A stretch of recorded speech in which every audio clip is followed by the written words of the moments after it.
Hello, my darling, and welcome to today's story time. I thought we would do today like a visual novel. It's just going to be a really casual hangout. You'll see pauses and mistakes, but I just wanted to do this experience with you and see how we like it. Now, close your eyes. Let me read you to sleep. And now, on with our story time.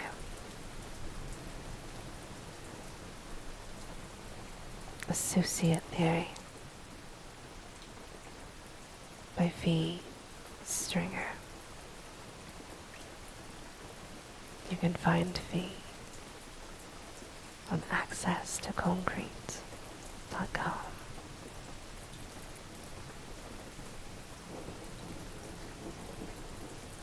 And thank you to Phee for giving us his story for this. There were theories, of course. So many ideas and tangents about how they came to be here. Some people thought they were conjured by some botched ritual, by a conspiracy of witches. The usual people thought it was aliens. The religious people were loud at first, but got quiet within about a year.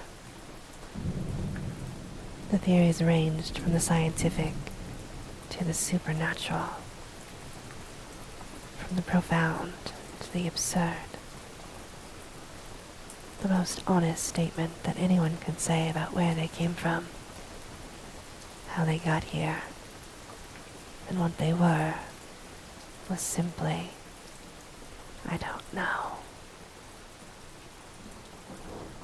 A sad-looking man named Murphy stood in a grocery store, looking down at the oranges. Murphy looked at the orbs, bathed in the constant yellowish light. The light reminded him of the lamp outside of his apartment building. It had the quality of making everything it made visible in the darkness also appear to be ill. The light also had the amazing superpower of attracting every insect of varying shapes and sizes within 20 square miles.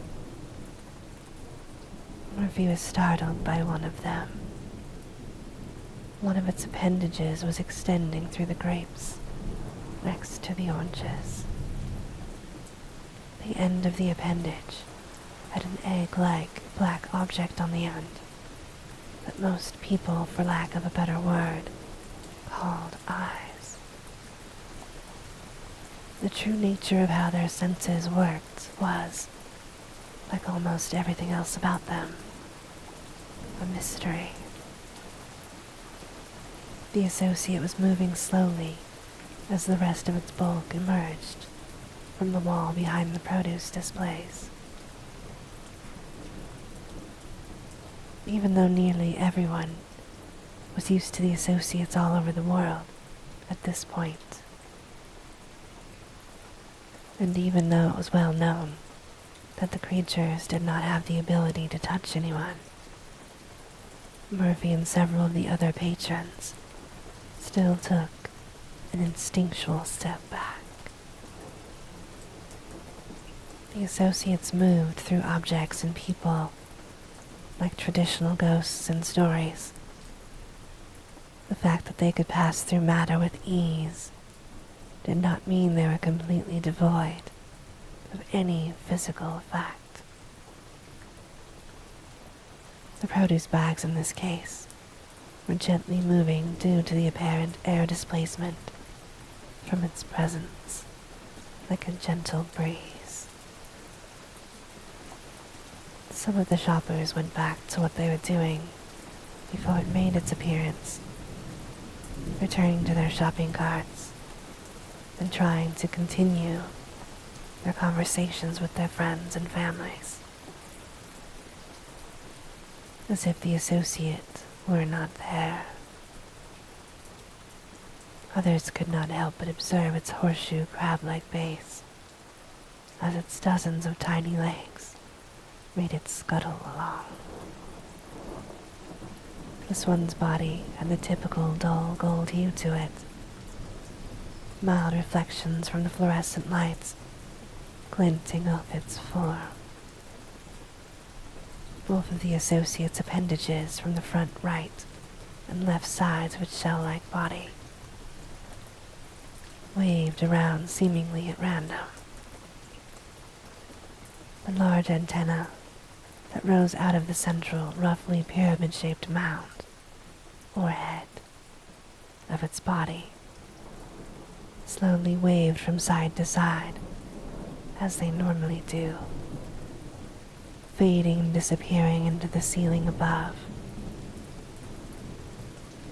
The associate had stopped moving forward in the middle of a display of various potatoes.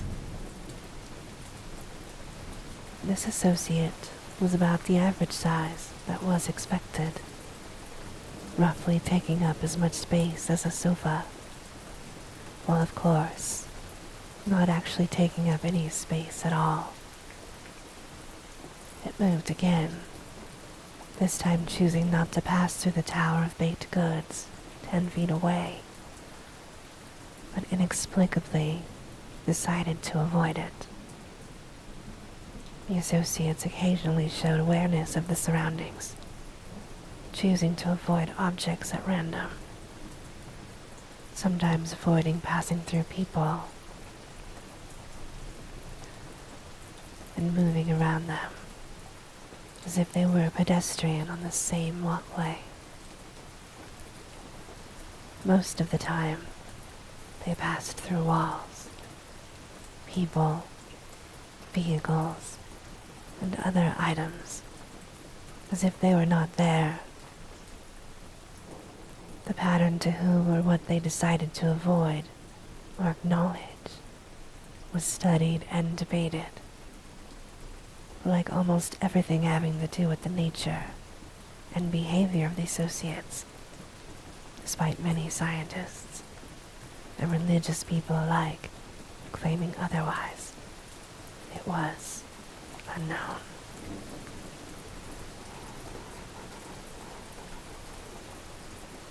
After about 2 minutes, even the people who had stopped to observe the associate went back to their shopping.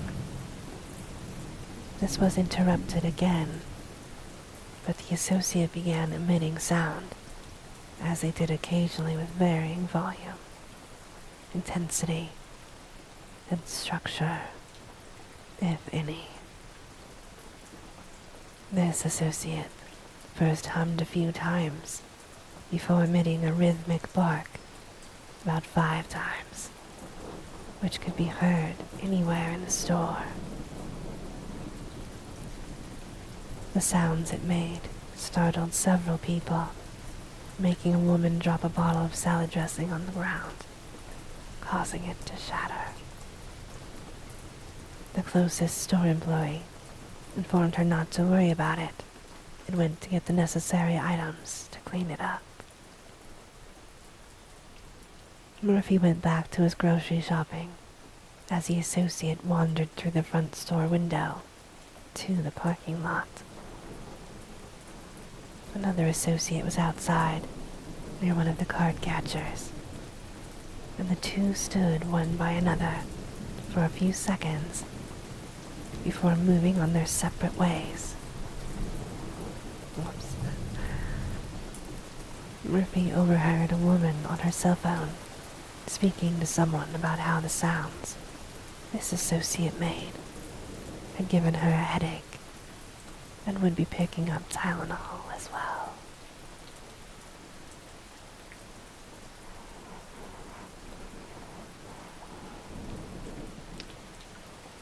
Murphy had gone home to his apartment after his trip to the grocery. The familiar smell of burnt rice-a-roni greeted him as he walked in, dropping his items in their appropriate spots in the small kitchen. Everything in the apartment was small, with one exception. His living room was the size that one might expect of an apartment 3 times the size of his. The size of the living room was of very little comfort to Murphy, although if he had ever had anyone new over to his apartment that he wanted to make a good impression on, he supposed that the living room size could accomplish that in some way. Murphy had a sad chuckle to himself about the thought of bringing a date over.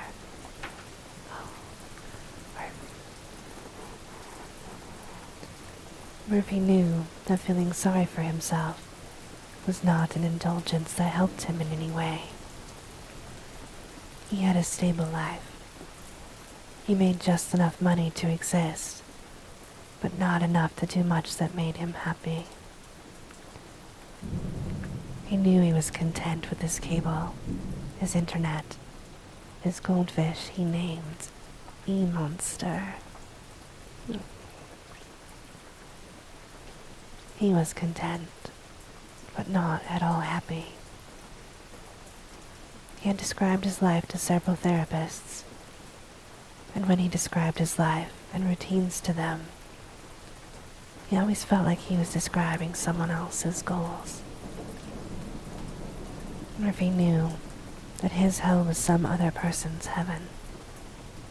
He also knew that the advice or guidance that he got was always a version of the same thing.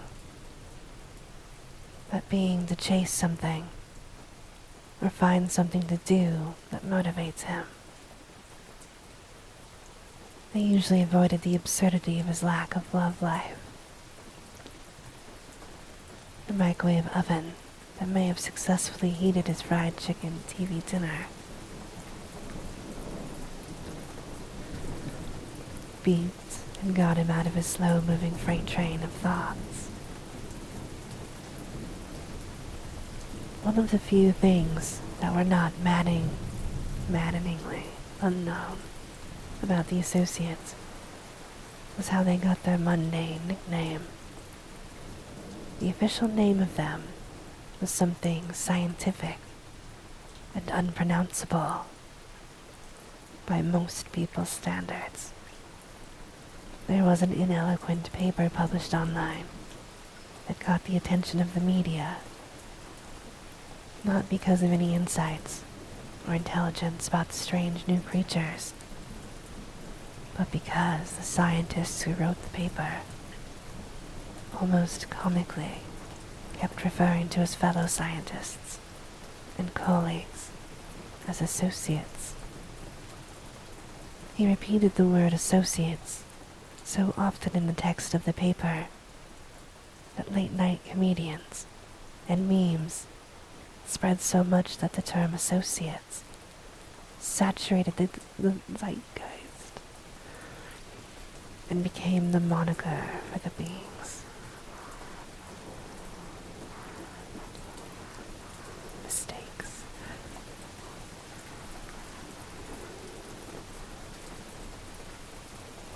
Since the creatures could not be recorded by any artificial means, the world's attention seekers had a period of about a year where they could make up whatever behaviors and activities they desired. Everything from stating that the associates were speaking to them, to the insanity of people claiming they had been involved with them sexually, was reported.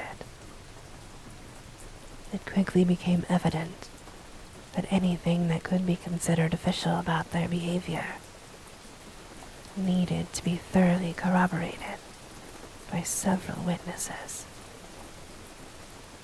It was also accepted that there were many legitimate accounts that only 1 or 2 witnesses reported that were probably true, but could not be accepted as real due to the lack of proof.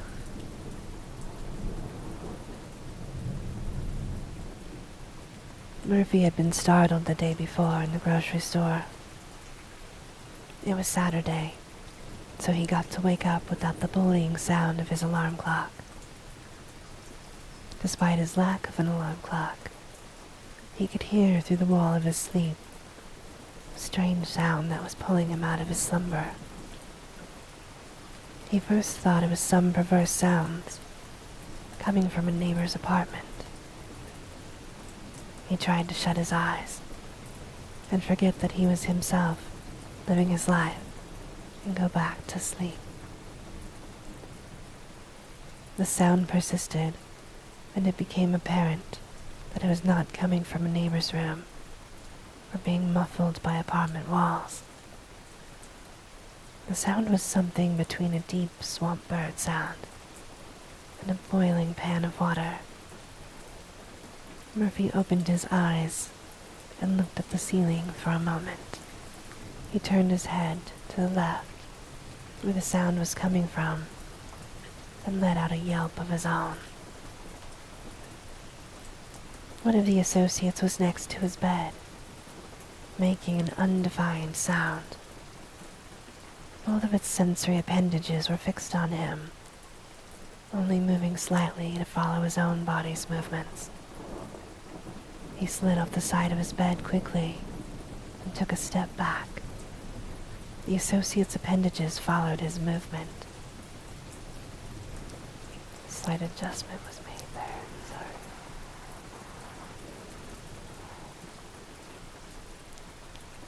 I was dark in the room. The glow from the parking lot's lights outside Murphy's apartment, making his closed curtains glow a pale orange. Murphy's hand shot back to the light switch, but he did not turn it on yet. He decided it was best to catch his breath. He knew that the associates moved around and did things that no one could figure out. They appeared in people's bedrooms, living rooms, and bathrooms on a regular basis. They also appeared at parties, funerals, and bar mitzvahs. The type of event rarely mattered. There were whole porn sites devoted to not only people attempting to emulate their forms in bizarre hentai scenarios, but also other porn, either amateur or professionally produced, that had managed to catch a passing or observing associate. Murphy turned on the light and looked at the associate that was by his bed, now in good light. It was an average-sized one, with a slight violet and metallic reflection. The two appendages were still focused on him. The associate cast its shadow on the wall, which was another one of the seemingly infinite, contradictory qualities that were added to the list. When a picture or recording of the associate was attempted, the shadows were also not in any of the images. In fact, if any kind of photosensitive equipment tried to measure the lack of light from one of their shadows, they recorded the light as normal and not obstructed.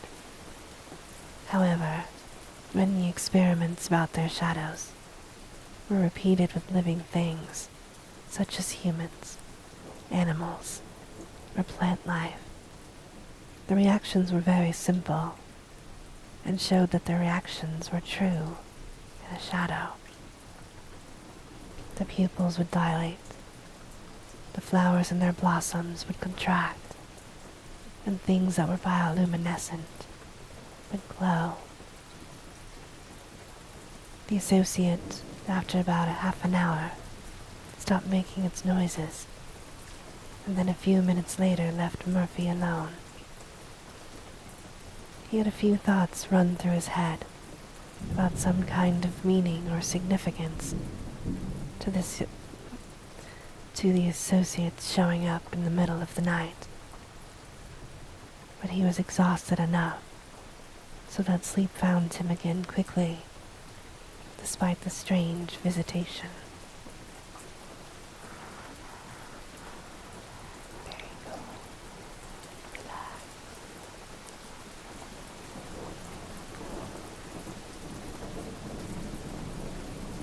spontaneous arrival of the associates very predictably caused violence across the globe for a period of time. There was no way that cooler heads were going to prevail in the face of such a change of humankind's paradigm.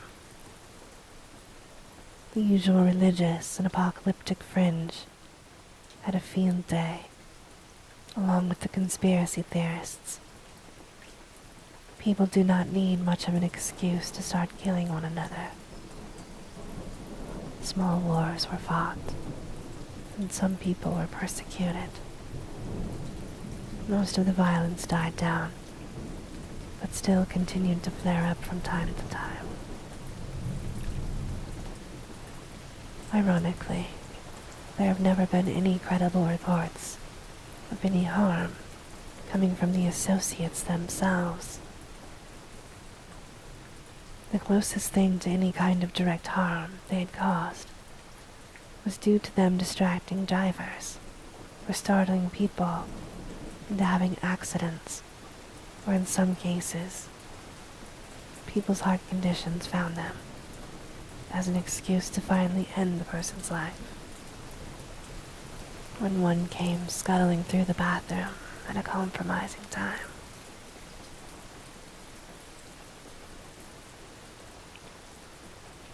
Murphy slid out of his apartment building on Monday and slid into his car to go to work in the morning. Murphy's job title never made sense to anyone, or even himself. He was known as an Assistant Customer Experience Representative, or ACER. ACER.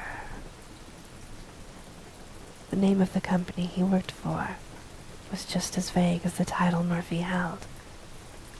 The company was called Westwater Care Corporation, and after years of working at the company, Murphy was still not sure what it was they were trying to accomplish.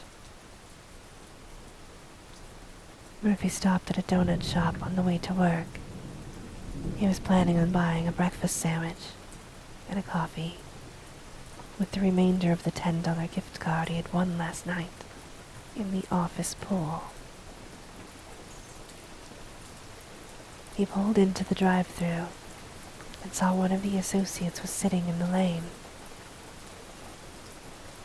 The two customers in front of him were reluctantly pulling through the associate's form, trying to keep as much of their vehicle as possible from idling within it. When it became Murphy's turn, the associate used its millipede-like legs and scuttled out of his vehicle's way.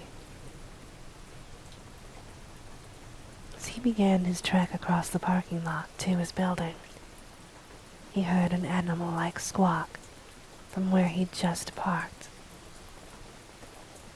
He turned and saw an associate sitting in his parking lot. A little pause there. Make sure you drink some water today. He turned and saw an associate sitting in his parking lot. Its body had a slightly reflective reddish hue that paralleled the color of his car. It was half submerged within it and made another squawk as Murphy went into the overheated lobby of his workplace. Half an hour after he had settled at his workstation on the 3rd floor and began going through his various emails, an associate scuttled up behind him and sat motionless, save for the appendages swaying side to side. Murphy tried to check his emails. The first one he opened was an email from management regarding a new policy about the water coolers and the appropriate usage of them.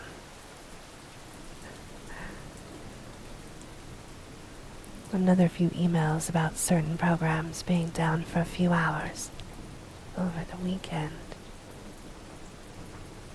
An email from a member of management reversing all the previous policies regarding the water cooler and implementing new policies about the coffee machine. An email from a coworker came through, talking about how he was quitting, and how he liked a few of his coworkers, but how most of them were terrible people who treated him badly.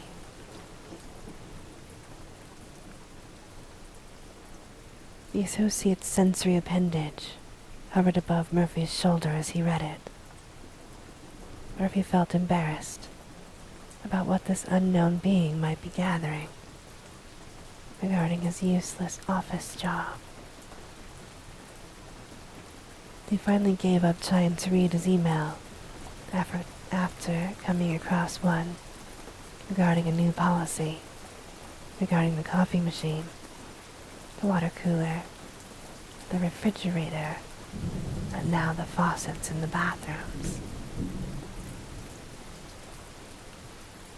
Looks like you finally found something that is attractive to you, the voice of Diane screeched behind Murphy as she walked by his cubicle with a potted plant in her arms. Murphy decided not to reply and opted to take his frustration out in reorganizing his desk and office supplies. This activity apparently attracted the attention of a second associate that lumbered up beside the other one. This one was a bit of a lighter color and seemed to take an interest in the surface cleaner he was using. In a rare occurrence, it managed to affect things physically, and some of the sticky notes fell off the desk. Murphy tried to do whatever it was he was supposed to do at work, processing forms and checking boxes on his computer screen. One of the associates began a soft humming, but after a few minutes turned into a growl, which morphed into a soprano opera note. Murphy tried to put in headphones, which was against company policy, a fact that he was quickly reminded of when a message came through his company communication messaging app. It was from his boss, Louis, and came in less than 5 minutes after he'd put his headphones on. The message was as follows. Hi, Murphy. Hope you're having an excellent day. As you know, we prohibit the use of headphones for recreational purposes. Please review the company handbook.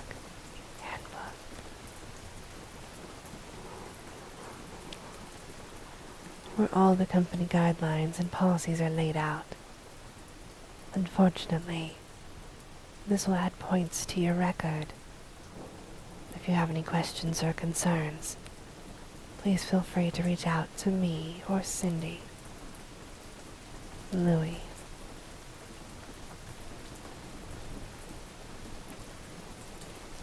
Murphy had never been in a situation in his life where he had not felt like he was simply waiting for the next failure,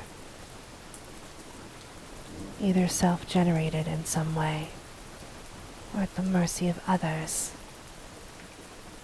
His life was a series of waiting for the next problem, issue, or annoyance. The message that arrived, he let out an audible sigh.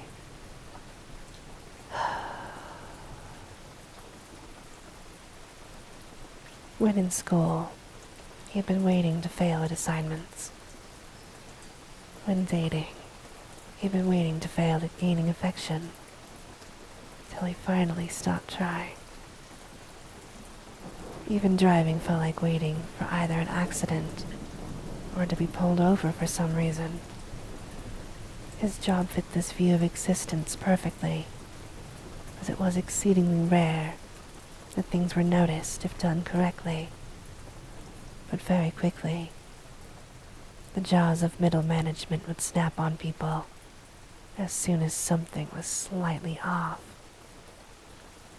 even the sensitivity training they had to go through only altered the language from phrases like, "You failed at this," to phrases like, "You found this too challenging and needed coaching."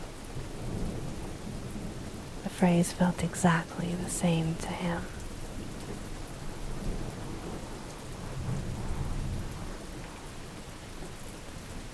A few more messages came through in the rest of the day regarding how he had not followed the instructions correctly or where to email one of his reports, and another regarding the incorrect time frame for turning in a form. The associates had followed him to the break room, where another darker-looking one waited by the counter while humming by a broken dryer.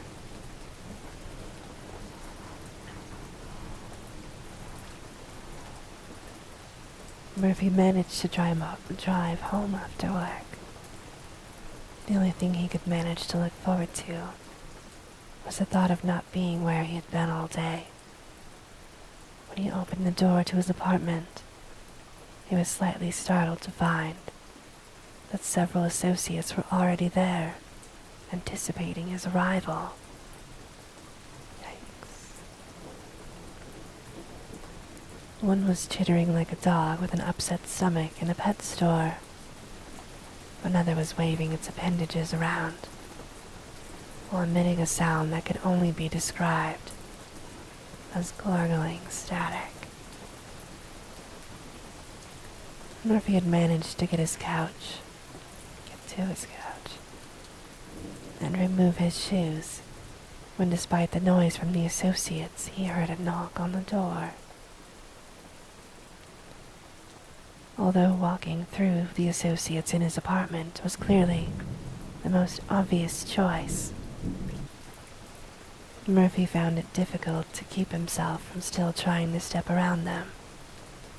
His instincts to avoid tripping over living creatures, winning the struggle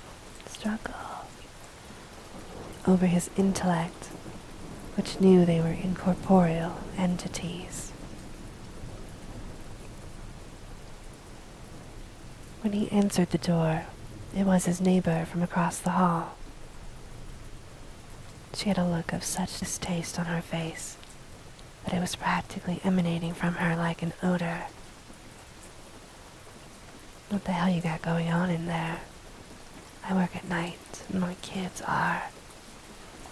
She trailed off when she saw that at least 4 associates were within Murphy's apartment. Murphy did not speak, but only couldn't manage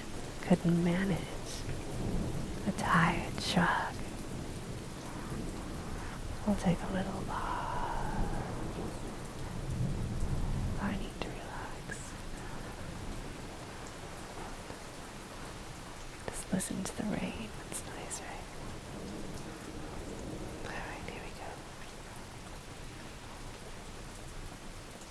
Although there was no sympathy in her voice, her volume dropped when she saw the impossibility of Murphy's situation.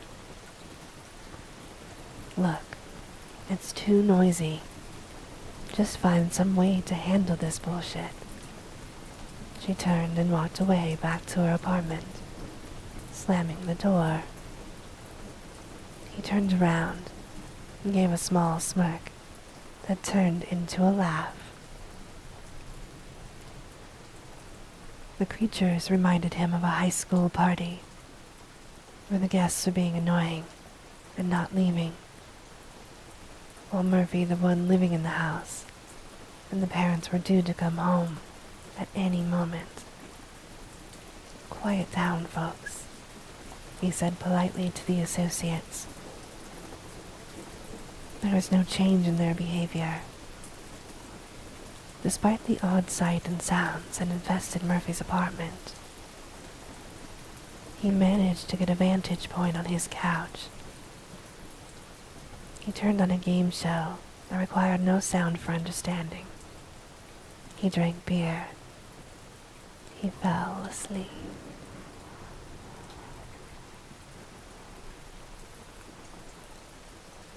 The associates had that single antenna that came from the top of the roughly pyramid-like shape on their bodies. The antenna was clearly visible for the first 6 to 10 feet above them, but it was clear they had no actual end, as they still caught the light in a brief shimmer above, as they stretched thousands and thousands of feet into the sky.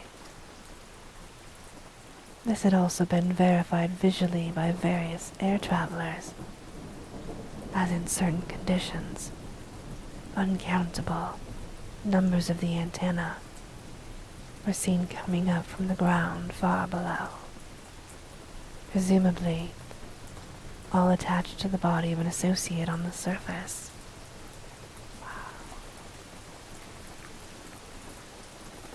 They had even been seen from the small window of the International Space Station and other vehicles that had made the trip into orbit. The antenna disappeared in all directions out into blackness of space. This was hard to verify, of course, for as soon as any instrument was used to magnify what was seen in the attempt to find out how far they went, the antenna was invisible. On Earth, because of this quality, was captured by certain artists as a spiky ball, with threads in all directions, coming from its circumference, floating in the cosmos. This trait of the associates led some credence to the belief that they were extraterrestrial in nature, some theorizing that the antenna was like kite strings being controlled by some other intelligence on some outer world. The counter to this impression was that they emitted in all directions at once, showing that it was likely not a single planet that was the destination, unless the entire visible universe was within a massive sphere itself, where the antenna across countless light years eventually made contact. When he woke up the next morning, his apartment was still shared with the inhuman roommates. He got off the couch and showered. An associate's body was in his shower, so he found it difficult to find the soap, but he managed and closed his eyes and allowed a moment of peace from the feel of the hot water. He put on fresh clothes and went to his window, glancing out to see what the weather might have in store. What he saw out in the parking lot made him take a step back. Well over a dozen associates had flooded into spaces, all of them roughly facing in his direction. Despite his attempts to ignore them and live his life following a normal pattern, Murphy was having trouble controlling the idea that there must be some significance to their behavior and fixation on him. Many of his neighbors who were attempting to cross to their vehicles and exit the parking lot were getting frustrated by the sounds, but especially by the lack of visibility to the actual tangible objects their vehicles might strike.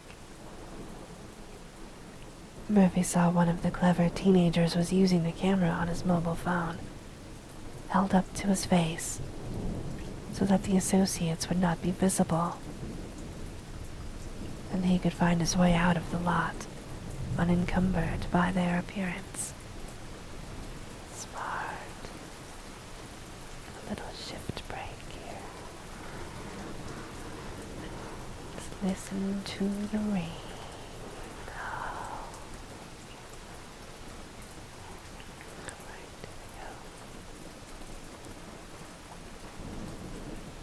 This was the first time that Murphy had bothered to ask himself why he was receiving this attention from the entities. He knew that their behavior was undefinable, and he was far from the first object or person they had taken a mysterious interest in for no apparent reason. But this was the first time he had heard of something like this type of attention from the associates, with so much magnitude and regularity. Today was a Sunday, and he could not help but wonder if his job was going to be at stake, if the activity continued. It was about noon that Murphy received a phone call from an unknown number that his phone had not judged as spam. Normally, Murphy could not tolerate the introduction of a conversation. I feel like we should cut his tongue out, but not like in a romantic way. This statement naturally caused more controversy, as it entailed violence in its meaning, but ultimately went nowhere. Need a pause, don't we?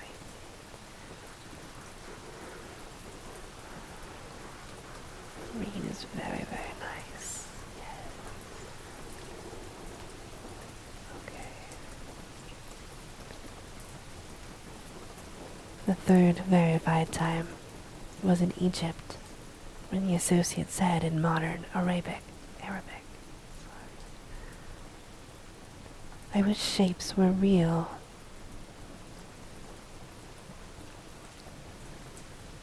The voice was male, but also somewhat tired sounding, according to the witnesses at the tomb, Hatshepsut, who overheard it speak. There were other reports a few times, and it was theorized that it may be more common than can be verified around the world, due to the associates speaking in non-local human language. Good point.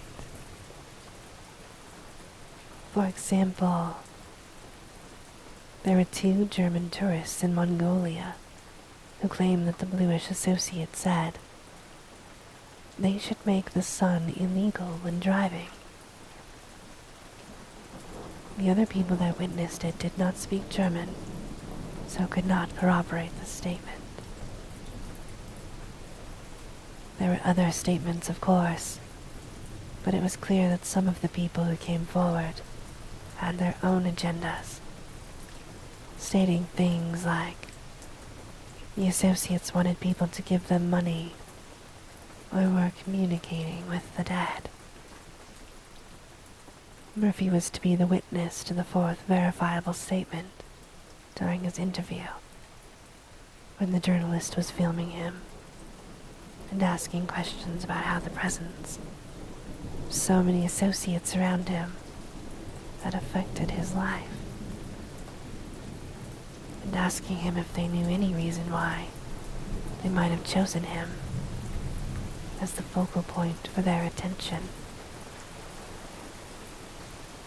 One of the dozen or so associates that were in the studio during the interview, the one with the slightly blackish hue, clearly stated in a feminine voice with a Canadian accent,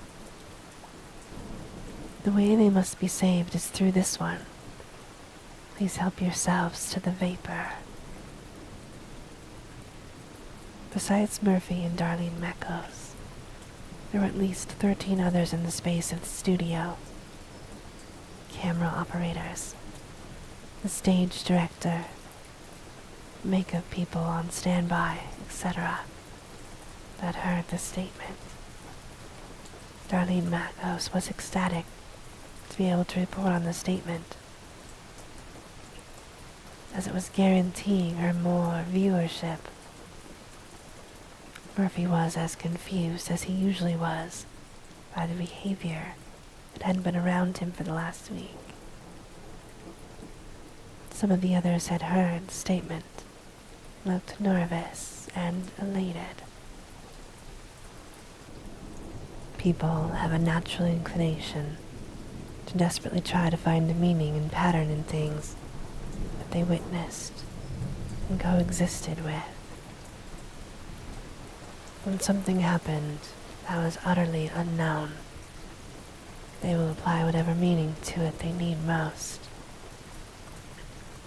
After the interview with Murphy, several things started to occur due to this part of human nature. The day the interview aired on television and online, the apartment building got a lot more traffic than it was designed for in the parking lot. People were curious to see that many associates in one place, as usually they were by themselves, or only 2 or 3. At this point, there were at least 20 in the parking lot, and another 10 had made their way into Murphy's apartment. Murphy was now always using the noise-proof headphones everywhere in his home, except for the shower. The wall of sound that the associates were making made life unbearable without wearing them. The noise had generated a petition from the tenants asking if Murphy could move out. The second week brought several more events that continued to plunge Murphy's life into what could only be called interesting. The crowd had grown and become more diverse. Not only were the curiosity seekers there, but now religious and spiritual people had shown up. Some of the latter group had brought family, including children. The police had actually been called a few times to manage traffic.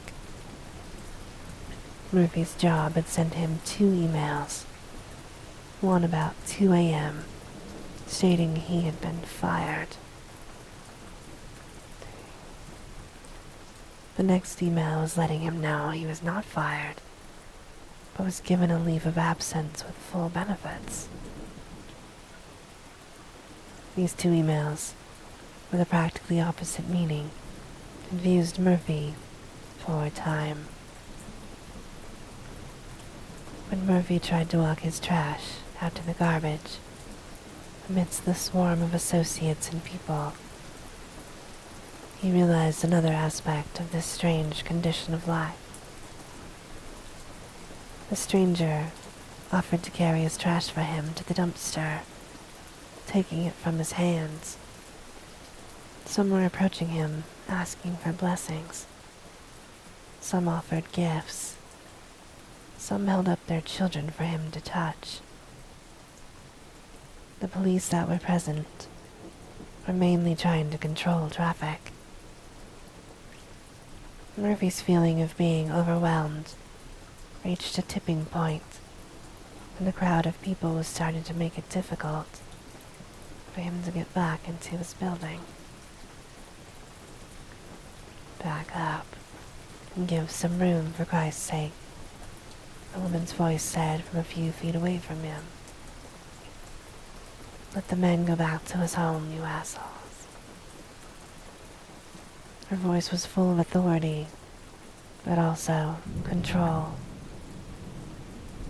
Murphy could see that her statement had achieved the desired effect, as a corridor through the people had formed that allowed him to pass.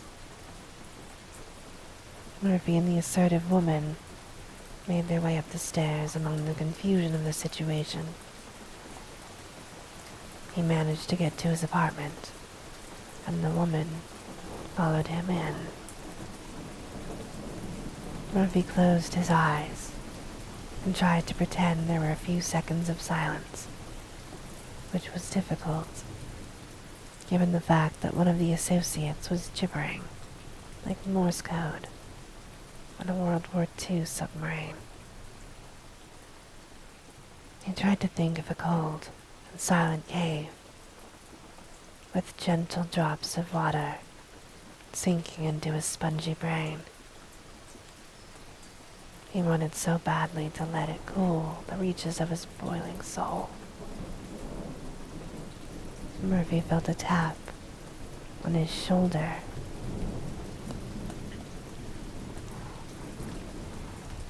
"Who are you?" he tried to ask, when one of the associate's appendages waved in through his face. Her answer was a shake of her head. She pointed at her ear, indicating that communication of an audio nature would not be possible. She held up her phone, displaying what was presumably her number on the screen, followed by pantomiming and typing a text message. Murphy made his way over to his couch and typed in the number that the woman had provided. He texted, "Hi." She sat down next to him on the couch, but it was hard to tell exactly where, due to the associate occupying most of the other half. "Hello, Murphy. My name is Tammy Millash. Happy to meet you."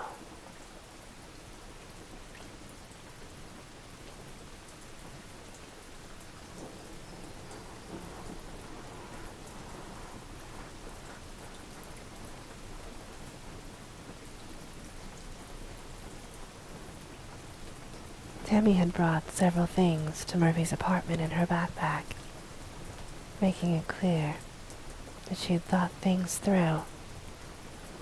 The first items were 2 sets of noise-canceling headphones with mouthpieces.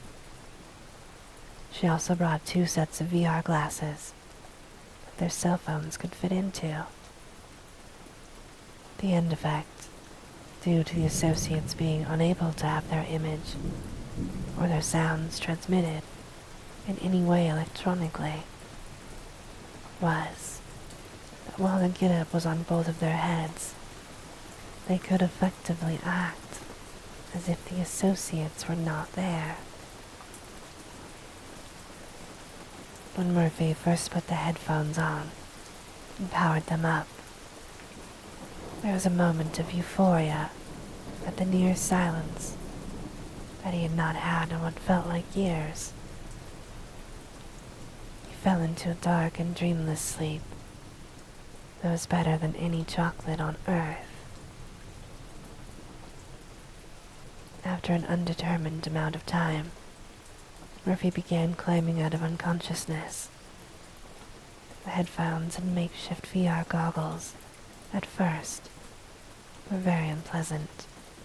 When he opened his eyes, and his senses returned,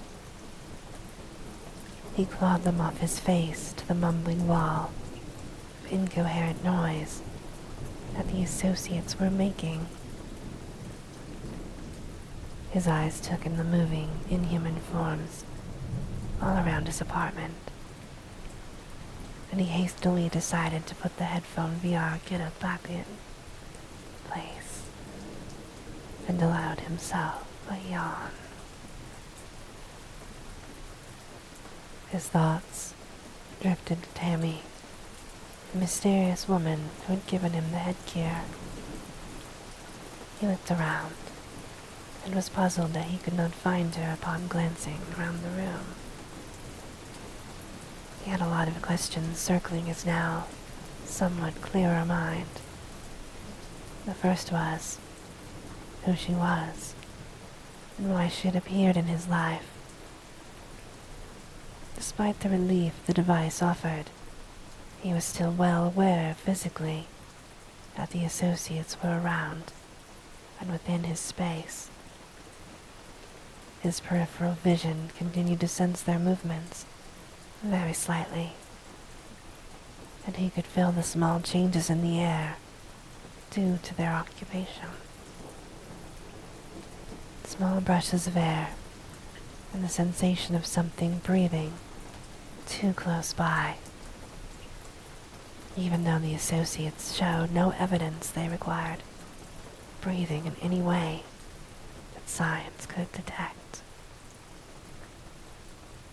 The fact that their movements still gave his body that impression gave Murphy a chill. He checked his bedroom and the kitchen for Tammy, and had a detour when he saw his bathroom.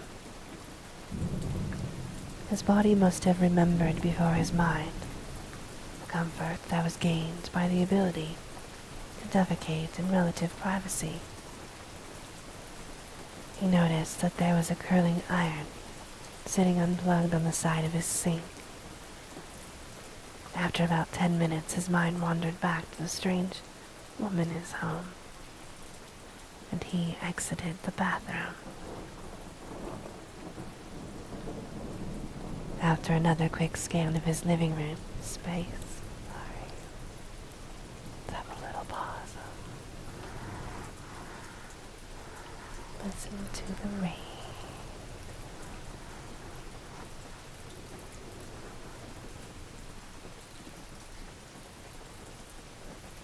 After another quick scan of his living space, the fact that she had given him a means of communication,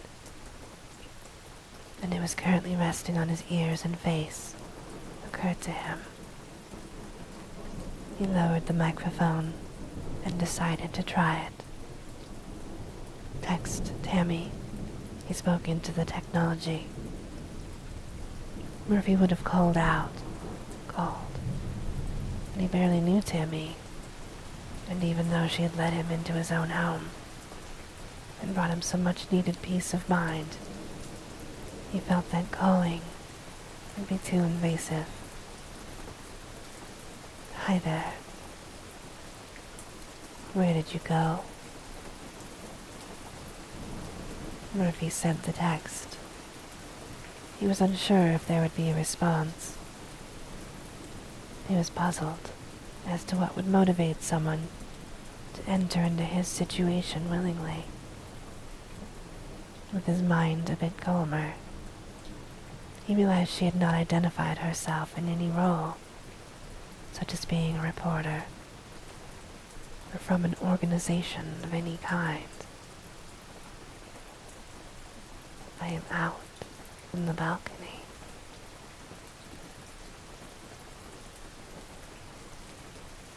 The response came after about 30 seconds. He slid the door to his balcony open and stepped out, seeing Tammy facing away from him in what looked like a reddish bathrobe with a hood. He saw Tammy standing on the balcony with a few dozen people down in the parking lot that his apartment overlooked. He saw several cameras of various complexity, ranging from traditional Polaroids to cell phone cameras, all the way to some professional TV crews, all focused on Tammy. At first he thought that perhaps the settings must have been wrong on his VR cell phone device. He walked up to her side and looked at her. She was not wearing her headset. It sat beside her on a patio chair. He had been wrong about the bath part of the bathrobe.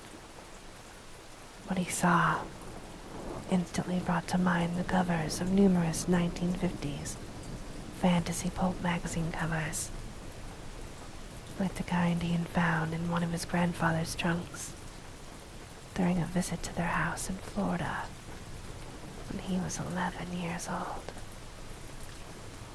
Her robe was open, and she wore a stylized, ornate, metal bikini. She also had a shimmering tiara on her head. Her hair had been curled, and she wore makeup in the extravagant costume style that matched what she was wearing. She was very beautiful and very deliberately sexy, but the utter shock and the strangeness of seeing her on his balcony like this buried any amorous impulses under an avalanche of confusion. Murphy removed his headset in order to listen. The first thing he noticed was the number of associates had greatly increased, not only filling the parking lot, but much of the adjacent ground around as well. He suspected they were in the hundreds by now. As for Tammy, she was shouting to the people on the ground phrases that might have come from some occult literature, mixed with phrases that were utter nonsense, designed to sound like ancient Latin, as long as no one was listening too closely. "They've come to bring the worthy to paradise of the void," she started. "We pay tribute to the Acton Kata Descal Vortes." Murphy stared at Tammy through his contraption, his mouth agape. She finally noticed that he had joined her on the balcony and reached over, bringing him close. "He is now here by my side. Together we can protect you from your dawning fate. He is the Neo Prime."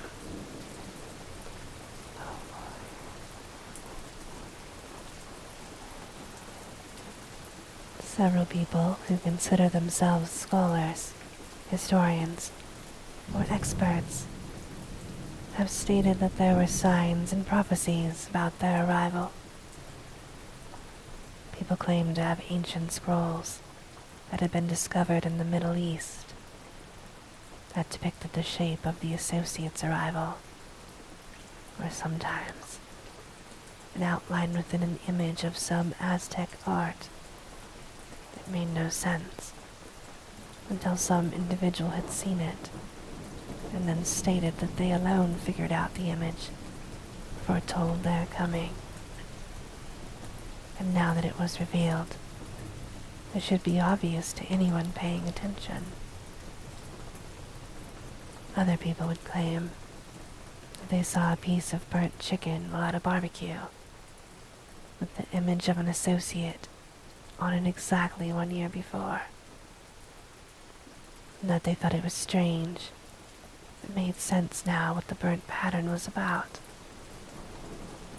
One woman in South Dakota claimed that every time her cat meowed, it perfectly predicted the sound that an associate that had been in her basement for days was about to make. Some of her neighbors had confirmed that there were some slight similarities, but as no recording was possible, it was hard to tell. Despite this, the woman with the cat tried to somewhat link the perceived phenomena with the complicated way of the cat and the associate predicting which scratch-offs to buy and when from her local gas station. She ended up winning $64. Tammy raised her hands above her head in a ceremonial pose that matched the absurdity of her words and clothing. She glanced at Murphy and gave a small kick with her toe to his shin, indicating with her eyes to mimic her pose. Murphy, being utterly dumbfounded, did as she asked. Tammy said something else to the crowd below that he could not make out due to the monster truck engine-like noise that emitted from one of the associates standing in the same space as she was. Tammy did not seem at all fazed by the noise. Kept on slamming syllables together in ways that continued to make no sense to Murphy. Tammy abruptly turned, grabbing her headset, and walked over the sliding door to Murphy's apartment. Murphy turned and watched her, his arms still raised, in the ridiculous pose that he had forgotten he had made.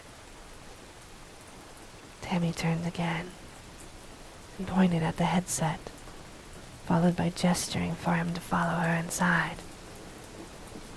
Murphy snapped out of his stupefaction, picked up his headset, and followed her inside.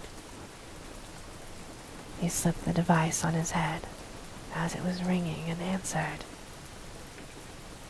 The relative auditory and visual stillness washed over him as he answered. "Hello," he said.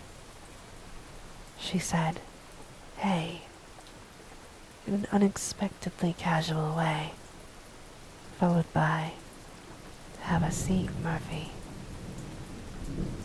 Tammy sat at one end of the couch and gestured for him to sit on the other end. He sat down, his brow furrowed underneath the mounted cell phone that sat over his eyes. "Tammy, what the hell is going on?" Murphy, due to his bewilderment, had lost his social awkwardness and actually sounded assertive for the first time in a very long time. Tammy clearly felt his directness as she giggled, first a bit nervously. "Hey, yeah, I'm sorry about all this." She smiled slightly.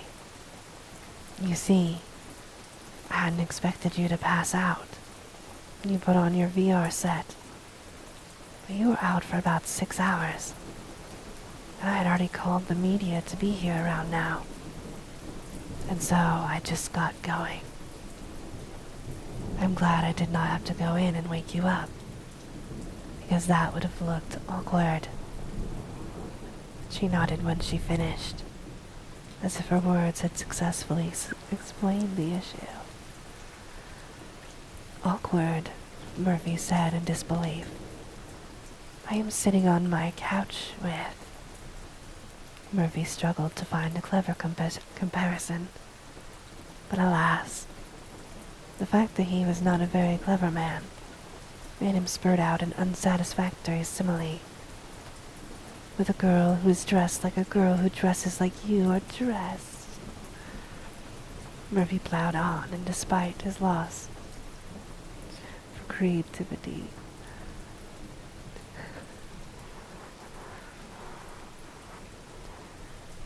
my apartment and neighborhood are filled with these things everywhere. The media is back in my parking lot. I have probably lost my job, and I haven't slept in days. "No," she corrected him. "I just told you that you slept for 6 hours. He tried to glare at her, but the devices on their heads covered his eyes and the upper half of his face. He realized that a nonverbal communication was failing and practically yelled, "You know what I mean." She glanced down. "Right. I just meant right." She was letting the issue drop. There was a silence between them for a few seconds, and Murphy started to speak. "Look, whatever you..."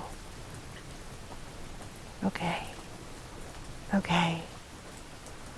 She clearly did not want to be talked at anymore.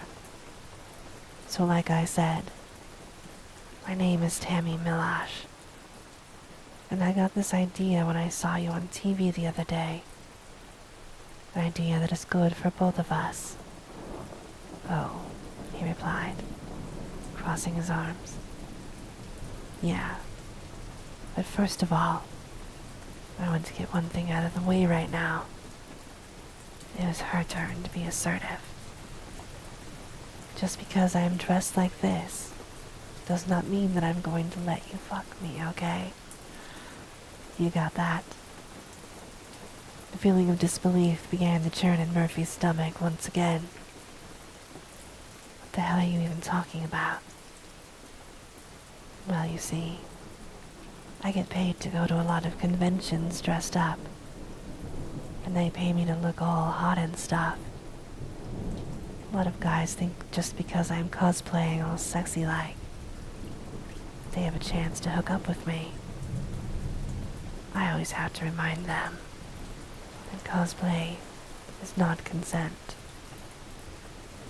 Murphy sat in silence without replying, as if being able to read the confusion in his silence.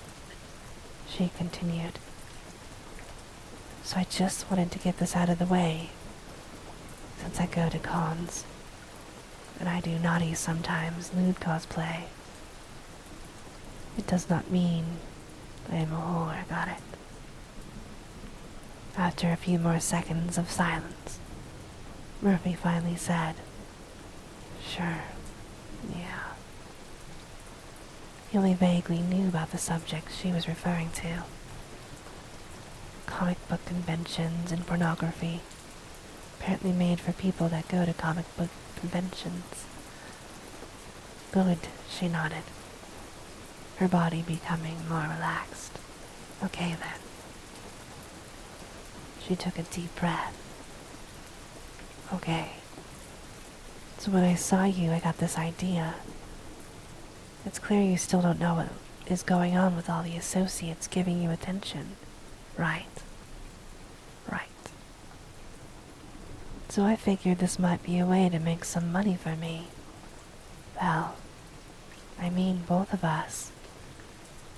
I am not a bitch, really. So 50-50 is fine. Anyway, you are the first person in the world that is undeniably important to these things. The associates, you mean? Exactly.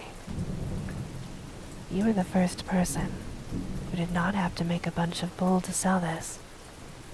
In fact, you don't even seem to want to care about the attention.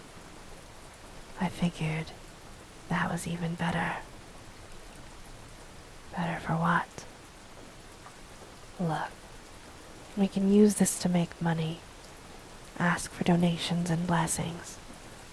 Real old school medieval Catholic church type stuff. What Tammy was saying was starting to get through to Murphy now. You mean, like, form a cult or something? Haven't people already tried that kind of thing and gotten ostracized or even arrested in some cases pretty quickly after they started? That's right. But they don't have what we have. She gave a sly grin. You mean all of them following me around and fucking up my life? Yes, that. But also me. She sat back. Well, I know you are really pretty, but that doesn't mean... Oh, Jesus, dude, she cut him off. All you guys, I swear.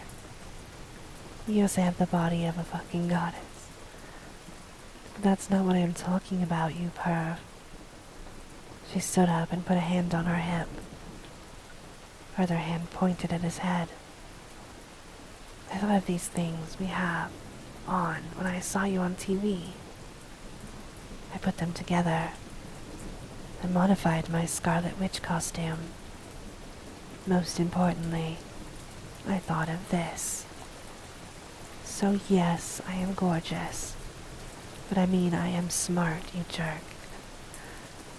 She sat back down, crossing her arms in a frustrated pose. Murphy thought about apologizing, but it was clear she had run into this issue before in her past, with males of the species. So he decided it was best to move on. So what you're saying is, we are going to be religious grifters. Exactly, she said, some of her enthusiasm returning. I can go ahead and whip up the coverage. I have already set up Venmo and PayPal for this. Murphy nodded slowly. And you thought I would just be okay with this idea? I didn't really have to think about it much. She moved a bit closer and sighed. I did my research on you, and no offense, you are kind of a nobody. Not much money. Don't do too much. No romantic life or family. She smiled warmly. What I'm trying to say is, I'm clearly not interrupting anything important in your life, and I saw no evidence that you are some kind of moral pillar of the community. I gambled that you might find your life boring, and now annoying enough, with all these things around, to want to try to let me help you find a bright side. Was I wrong? Murphy sat there for a moment, trying to process the information and the question he had been asked. He took off the headset, and the noise and imagery stormed his senses. The reflective bodies of the associates were dizzying to him as they crawled over one another, and the din of their sounds was incomprehensible, although it sounded like one of them was yelling out random numbers in Spanish. He was in an odd spot, not just because of the obvious absurdity of the associates in his life, but because he could not think of a time in his adult life when he was faced with an actual, significant moral dilemma.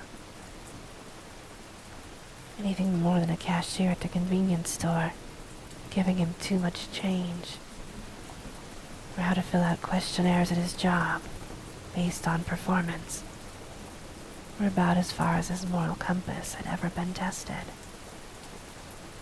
At no point had he been in a relationship serious enough where anyone would get upset by the other sleeping around or lying to one another. Even in these small, unimportant relationships, he never had the opportunity to be unfaithful, to make lying necessary anyway. He had never been in a position where a bribe had been offered.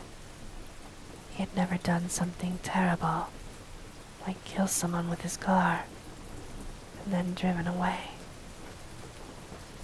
His conscience was clean, only because his life had never gotten near enough to any circumstances where it might become dirty. That was, until the woman on his couch, with strange fantasy-like clothing and a strange homemade cell phone earphone contraption that matched his, sat next to him. Had to take a little pause there. Make sure that you take care of yourself and take your medications and have some water. Now, back to the story.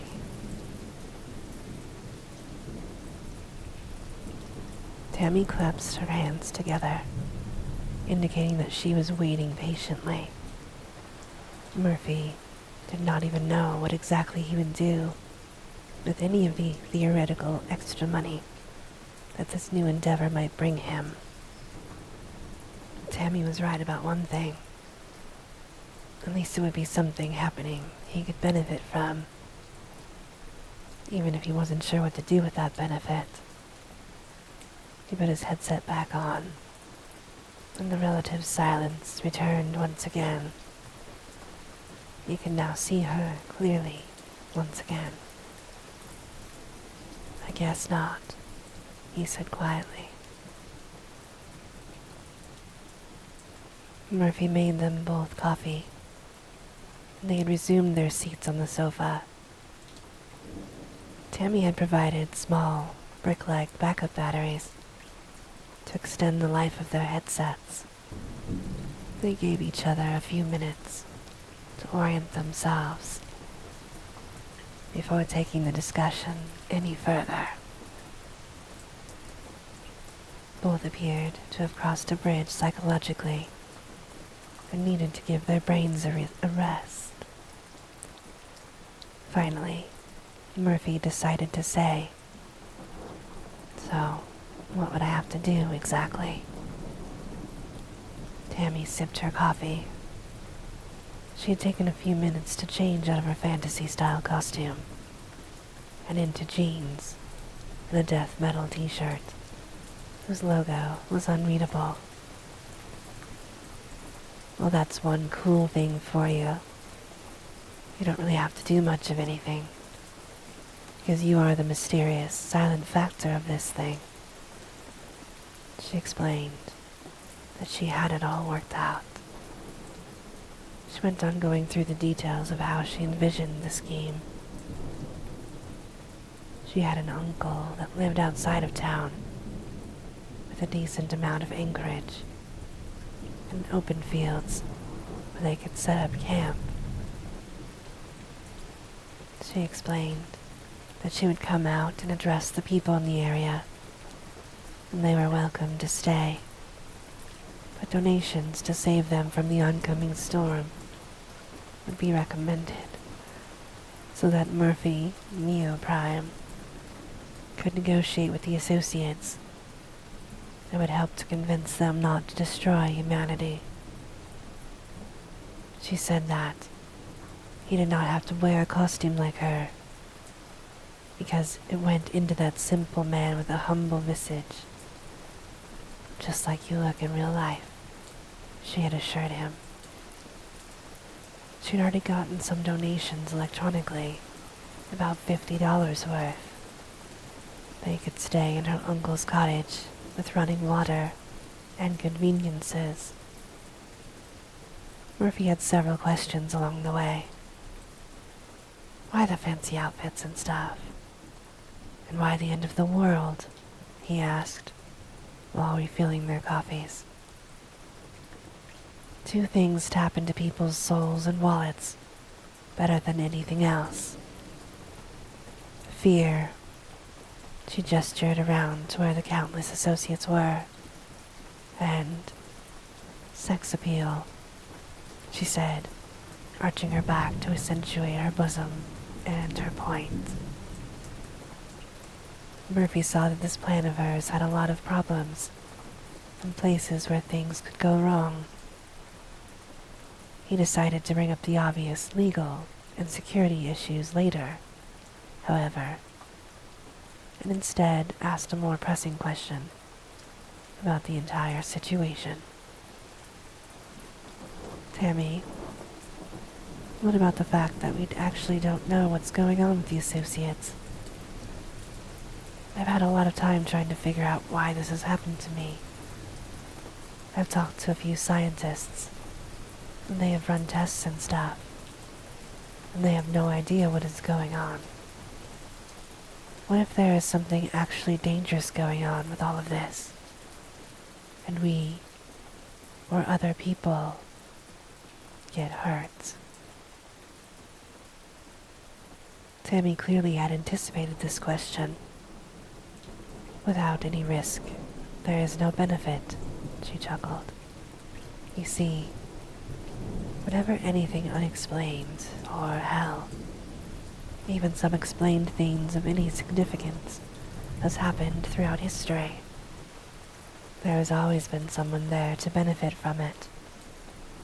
In war, there are arms makers and contractors to rebuild stuff.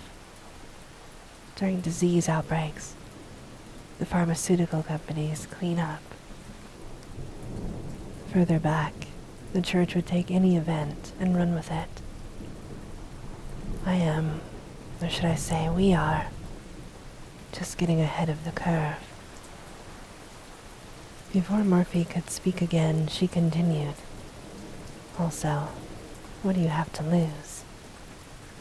This looks like it's happening around you no matter what anyone else, including me, are doing. So So whatever this actually is, you might as well give yourself the chance to come out with some money afterwards. Whatever is going to happen is happening anyway. Murphy was going to object again to the fact that there was a small chance that people other than himself might be getting themselves into some kind of trouble. The fact that there were so many unknown and untestable things happening all at once had him concerned for anyone gullible enough to take Tammy seriously. Before he spoke, though, it also occurred to him that he had also already agreed to taking their money for purely selfish reasons, with no benefit at all to them. And he felt pretty comfortable going along with her. I guess so, he concluded.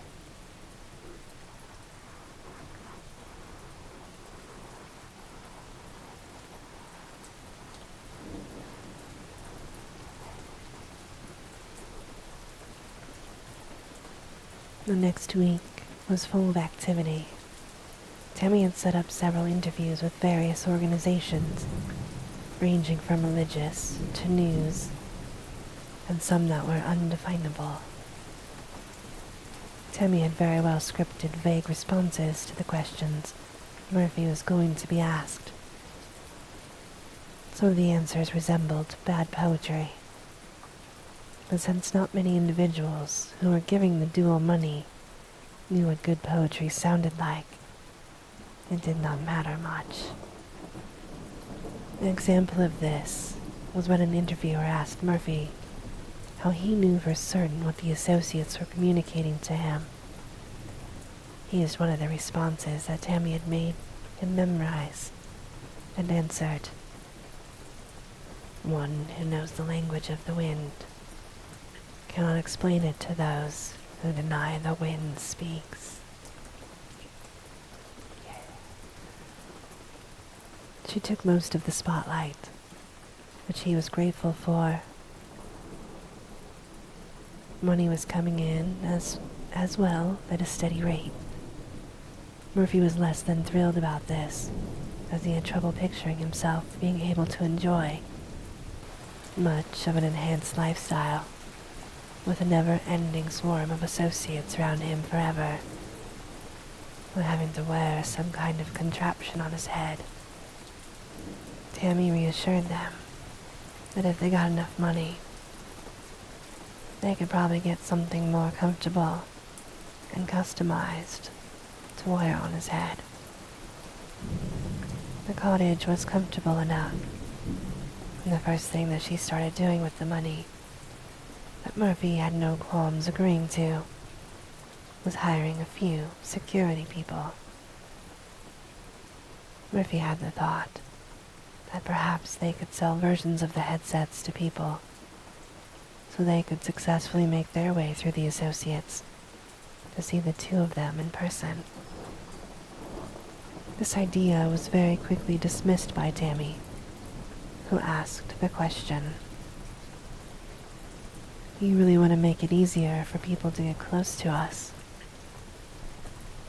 Murphy saw the wisdom in this and did not bring it up again for discussion. The number of associates had also increased, which was actually a blessing in some ways, while some of the eligere, a Latin word Tammy had picked out to call people who had donated and had better chances of surviving the associate apocalypse, still ventured through the massive amounts of the creatures to see Neoprime, and especially the rogue priestess, the name Tammy had adorned herself with, in person. Most people were content to watch streaming of her speeches and ceremonies online. People who donated higher amounts of money got to attend her special services online, in which she talked to the eligere in more revealing outfits. She had a guy come in and set up a server as well that would email out random tribal-looking symbols to donors, encouraging them to get tattooed on their bodies so that the associates would know they were not to be destroyed when the time came. Tammy was true to her word with Murphy. His account was receiving influxes of cash, and she absolutely did not bug him. They never really talked about anything personal. In fact, as the business was running, and all communication was usually related to the agenda of the day, Murphy realized that very little about his life since Tammy had entered it had actually changed very much. He still had to do strange tasks that he did not understand, for people he did not like, for the benefit of someone else's greed. After another week, the number of associates was so vast that even from the roof of the cottage, it was almost impossible to see the edges of the mob of them. Without the cell phone goggles on, the strands coming out of their backs blotted out the sun and stars. Murphy and Tammy had both gotten used to the minor but constant physical sensations that being in a constant ocean of associates caused every moment of every day. They only drank out of items that were covered as a little bursts of air and other tiny kinetic energy made the fear of liquids being spilled on the food much more likely. At night in their separate rooms, they slept with several rotating fans on their body so that they could feel somewhat normal with changes in the flow of the air and get rest. At one point, a man using his cell phone to see through the hordes of associates did make it as far as the house before the headset-equipped security personnel stopped him. He had brought some roses, a box of chocolates, and besides the symbol tattooed to his leg from the email, he had the image of Tammy's face to accompany it. He also had brought several condoms, lube, and various other sexual objects. Apparently, this man had quite a weekend planned before being escorted away. Murphy could tell that Tammy was trying her hardest not to appear flattered.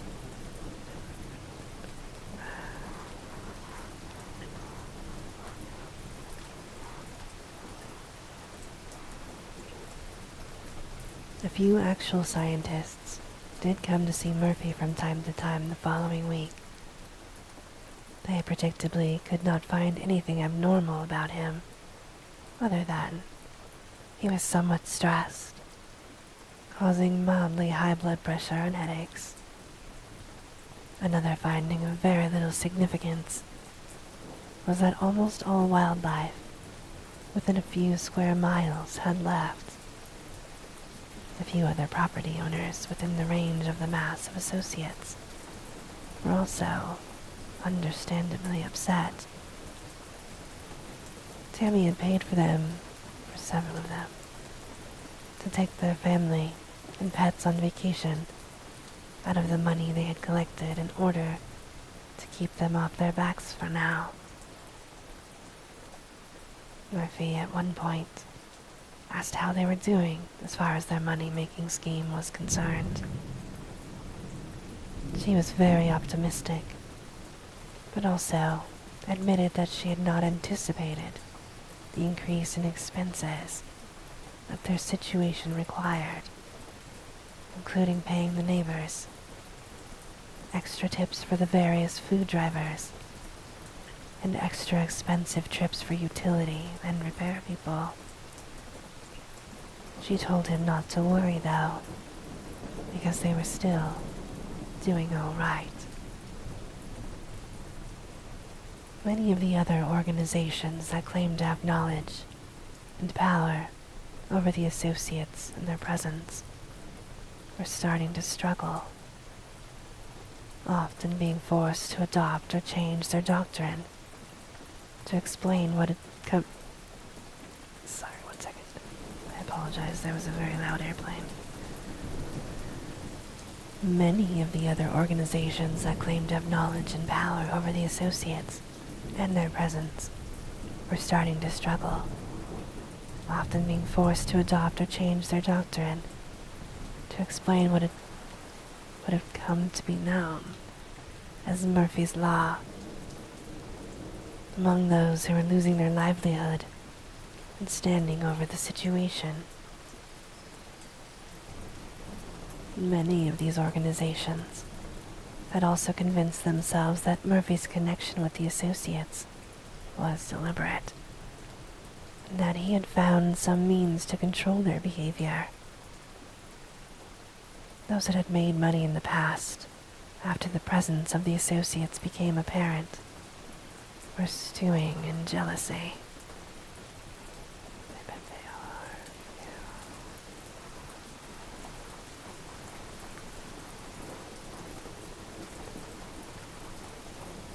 Thanks, Reed. Yeah.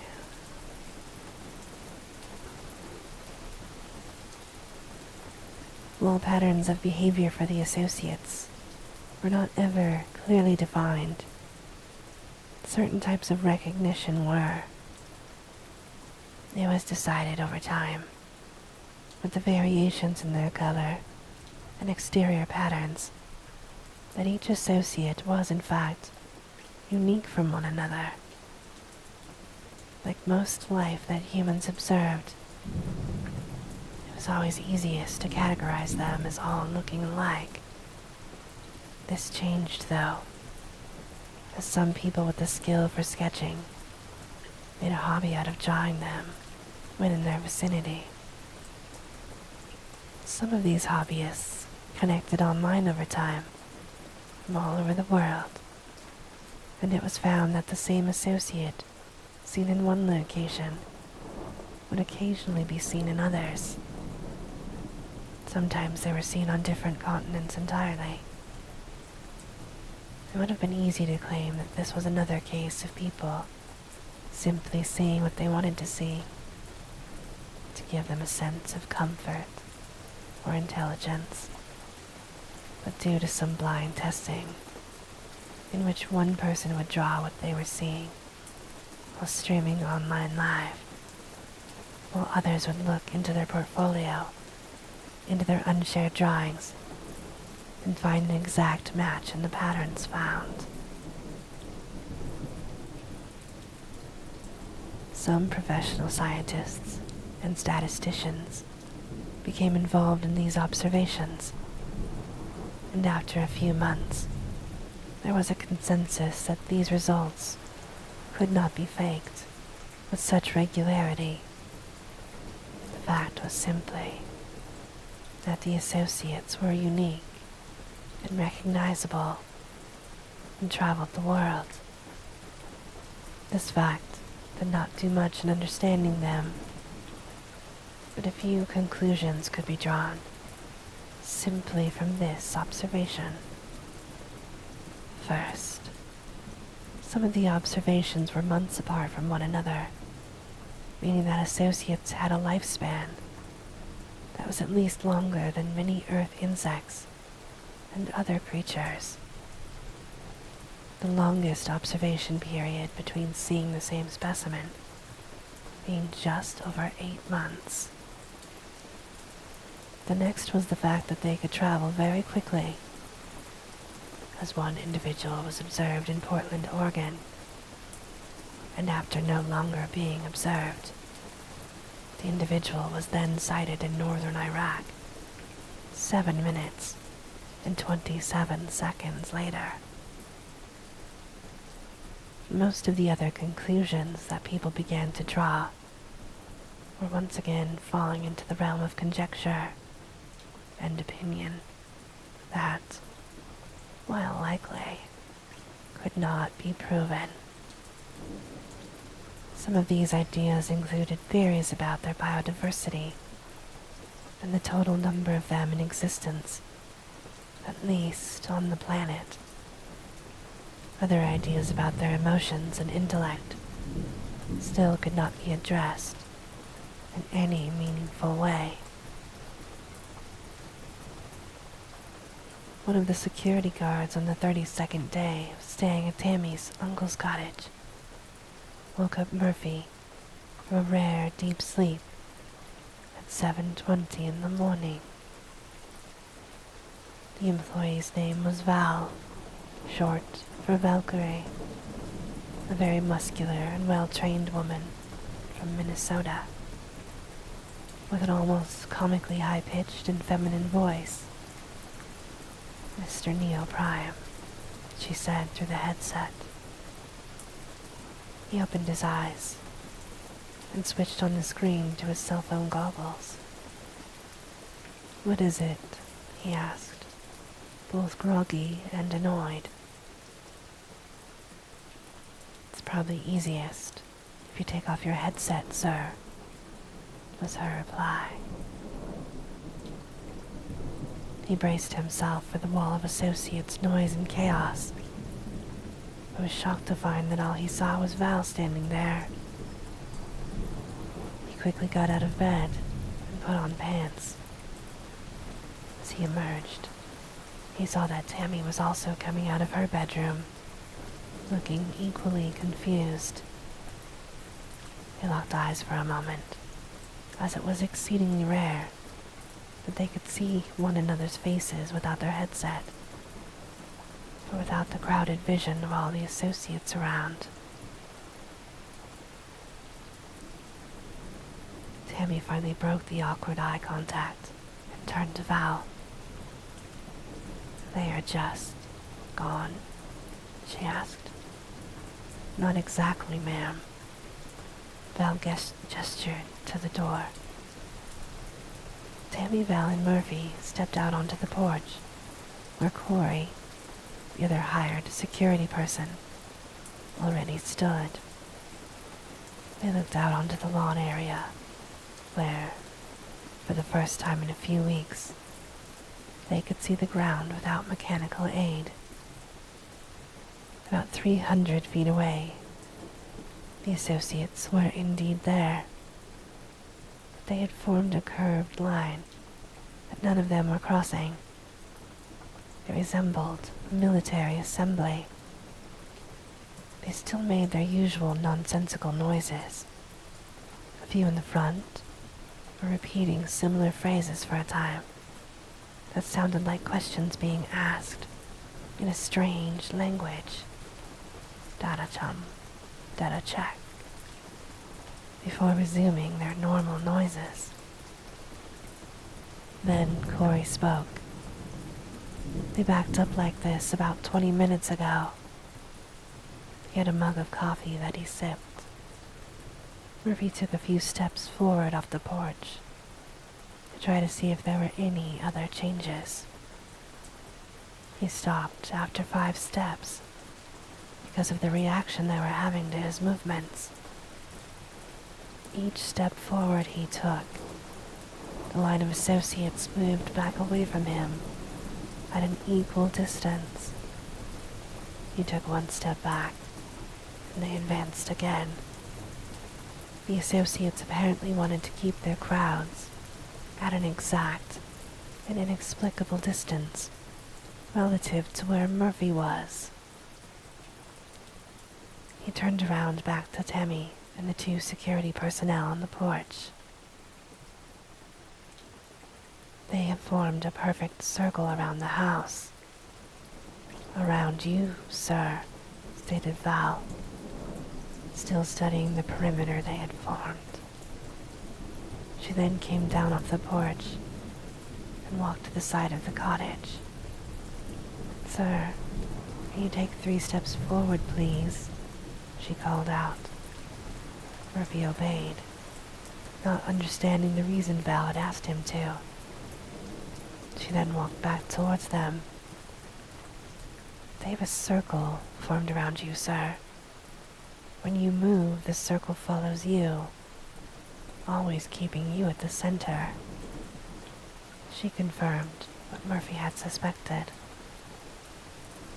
He turned again and looked at Tammy. Tammy's stare was towards a non-specific spot on the ground. The expression on her face that Murphy observed was deep in thought and worry. He walked up back onto the porch, but she was so lost in whatever concern she had that she did not notice his approach. He put his hand on her shoulder and tried his best to comfort her. I know this is weird and scary, but I think we will be okay. He attempted to smile. At first, she showed no recognition that he was even there.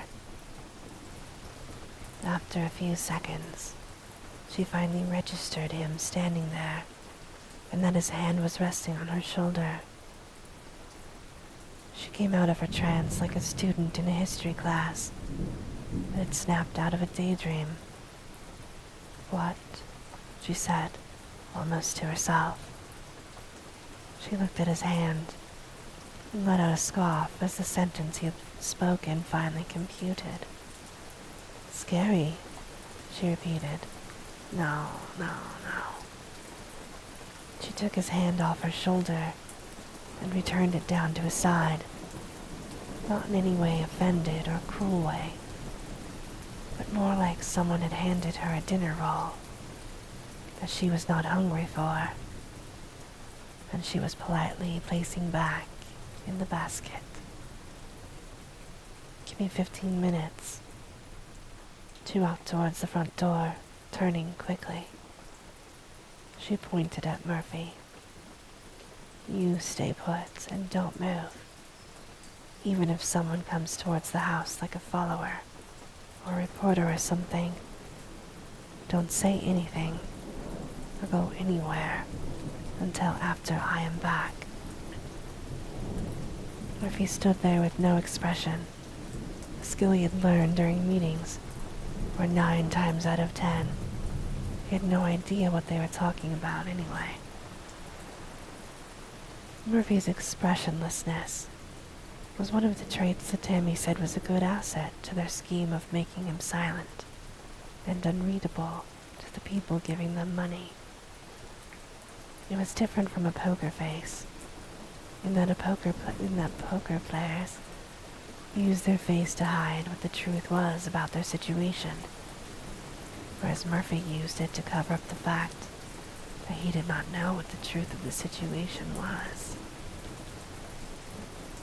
The 2 security personnel kept watch as a few followers made it through the herd, putting away their cell phones and looking up at Murphy in curiosity and awe now that he could be seen in the flesh.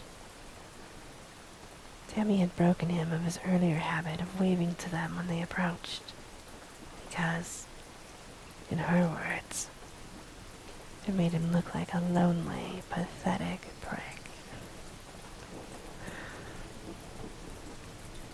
A few helicopters were starting to approach, as well as from news organizations covering Neo Prime and the Rogue Priestess, and possible law enforcement in case things got out of hand. They couldn't film the phenomena at the news outlets, but had to describe and create hastily made graphics to inform their viewers. Tammy came out onto the porch in her full get-up and makeup. The speed in which she could transform into her costume was almost supernatural. She very quickly pulled Murphy aside and explained, "You know all that stuff I make up and tell people about this stuff. Well, I checked my notes, and one of the things I mentioned a few times online was about forming the Great Circle. You know, some real Lion King horse shit. So I mentioned this a few times and bam, Here we are, and there is a great circle around you. It's like I am psychic or something. Murphy thought for a moment. What about all the other stuff you mentioned? About being cast into the crepusculum, and being blessed by the emptiness, that was all. Oh, and the thing about the giant squid that is hiding in the moon. She rolled her eyes. I say a lot of stuff. That's how this kind of thing works, man. I say a dozen or so crazy things. And once something remotely sticks, we run with it. I was a history major for a while. Murphy just nodded. Tammy went on full performance mode. There were a few hundred people that made it through the mass of associates, and a total of 3 helicopters and 4 news crews on the ground were now present. Tammy was talking about the circle of power and how it meant the recognition of the great squid emerging from the circle in the sky that was the moon. She went on about the great sphere that the associates' cords made as they stretched out into the infinite gulfs of the cosmos, forming the giant circle we are all within, represented by the circle they were standing within. She then told Murphy, who had been standing with his arms crossed, looking at the horizon and thinking about how his feet were hurting, and how pancakes sounded good, being circular themselves, to step forward. He walked down off the porch and took a few steps into the crowd with Corey and Val, making sure he was safe. The crowd gasped as the associates reacted to Murphy's movement, keeping him at the exact center. Now you see, Tammy kept repeating. Tammy paid for more security as the amount of people and money swelled. She also booked several more interviews and talk shows, and agreed to speak to them remotely as the nervousness had started to increase. A few times, government personnel arrived, trying to persuade them to accompany them. Murphy was concerned about being spirited away into some government facility where they would be poked and prodded. However, due to the constant streaming on the internet and crowd that had encamped around the associate circled cottage, Tammy assured Murphy that there was no way they could simply sneak in and snatch them with black bags over their heads without the entire world seeing it. The government showing up just added more clout to Tammy's claims about how important things were. Tammy was also smart enough to hire a few lawyers to have on standby, just in case anything legal or financially troubling were to arise. After a few more days of this, things did begin to change in more tangible and worrisome ways. The mass of associates began moving in the inner parts of the circle that were closest to the center. A very slow but noticeable counterclockwise rotation in the innermost couple of rows of them began one afternoon in the middle of one of Tammy's silent meditation periods. The rotation was first noticed in the antennae, or spectral strings, as Tammy named them. Looking into the sky, one could see the reflection of the barely visible chords began a consistent shimmering effect as they started to move. While the intention and the meaning of the movement was unknown, there was something programmed deep down in the mammalian brain of human beings that could not help but feel threatened, or that there was something sinister, perhaps even predatory, about the feeling of being circled. Some of the followers actually used their cell phones and cameras to navigate out of the circle, far away from the property. Even a few panicked, but luckily brief fights broke out among some of the alligator. The fights were stopped quickly by other people, but it was apparent that some of Tammy's preachings about the ending of all things had struck a chord, and the followers were acting accordingly, as a frightened population does. Murphy watched from inside the house. Tammy came in the front door and locked it behind her, for the first time showing an honest bit of worry and uncertainty on her face. Murphy wondered if it ever had occurred to her that there might be consequences to their actions that she had not considered when starting this endeavor. She was smart, Murphy knew, but also somewhat overconfident, borderlining on narcissism. Perhaps her mind was so good at finding opportunities in everything around them that the side effects may have been missed entirely. He could not tell if it was the behavior of the associates, the alligator, or the thought that her grift might be ending that was causing the distress. Perhaps it was a combination of all of them. Within 24 hours, all but a few of the news crews and some of the die-hard followers had left the property. Murphy and Tammy now were staying inside the house, watching the news online. As things began to unfold, they occasionally saw pictures of themselves splashed on the screen. Donations were continuing to come in, but Tammy seemed to only notice passively.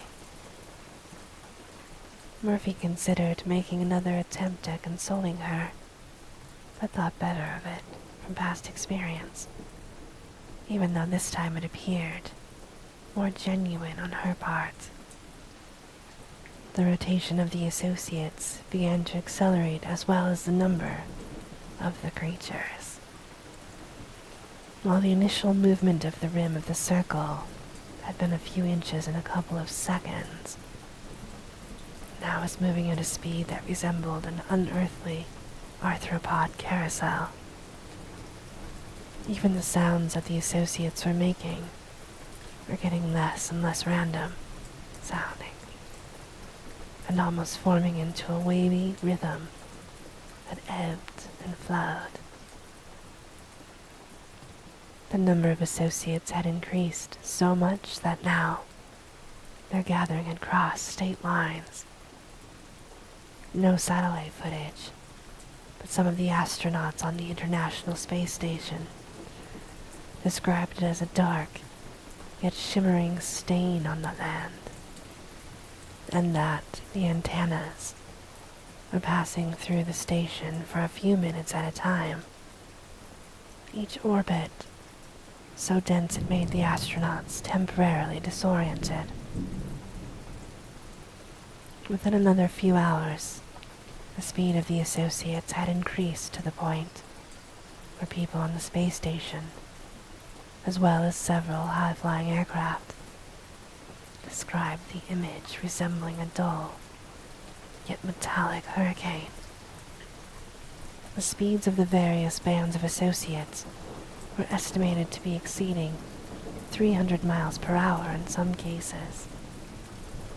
Even though the non-corporeal nature of the associates were known to have very little physical manifestations, There were reports coming in on the news that their behavior was affecting air currents and weather patterns.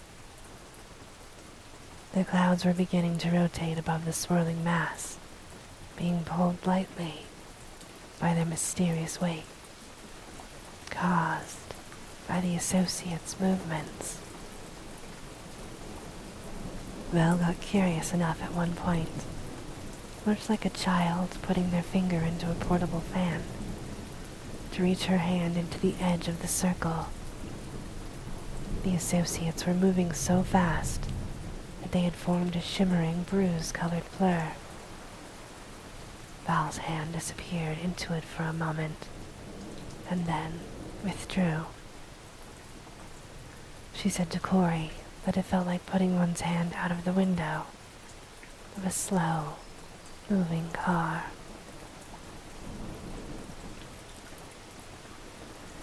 The anxiety that most people had felt in relation to the associates was starting to reach its climax. In addition to the news coverage, several military jets had flown over the airspace around the cottage. What they were meant to accomplish was unclear, but it did add to the general tension and perception of seriousness to people who were paying attention. The money still continued to trickle in, but the server was currently overloaded, so Tammy decided to ignore it completely. The sound inside the circle of the associates had become unexpectedly silent. The quiet that was there added to the eye of the hurricane-like feeling within the few hundred feet across area surrounding Murphy. Even the braver followers and news people had left the circle by now, although a few remote cameras had been left behind to stream and record what seems to be an inevitable event in the near future. Tammy had retreated to her room, and the security people, as professional as they had been, also decided to leave. Murphy thought that it was nice that Tammy had decided to stay, despite the fact that what was happening had nothing to do with her. She could leave whenever she liked. Shortly after that, thought occurred to him. Another one followed it and ruined the feeling.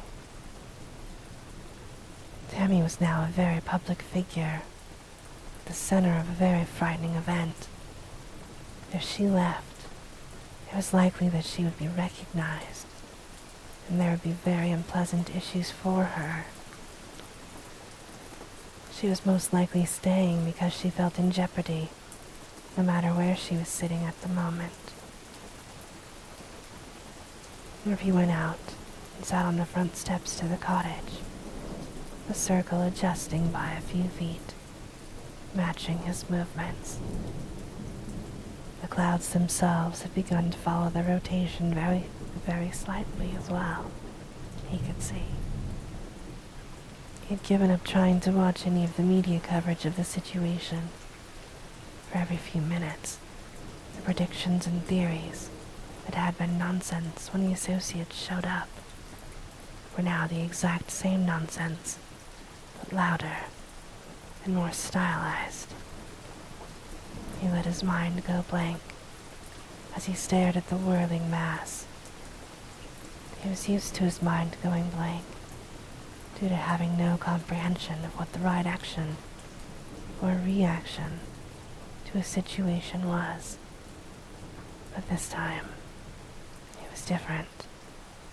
His mind was not blank as a last resort or a reaction to what was happening. Now it was something of his own will. He thought that what he was experiencing must have been close to what Asian monks in movies and television, who had meditated for years and years, must have felt. It was like staring at a rushing river, or a screen full of static. He felt like he was having all thoughts at once, and at the same time, none at all. Associates, he muttered under his breath, with a scoff after a few minutes.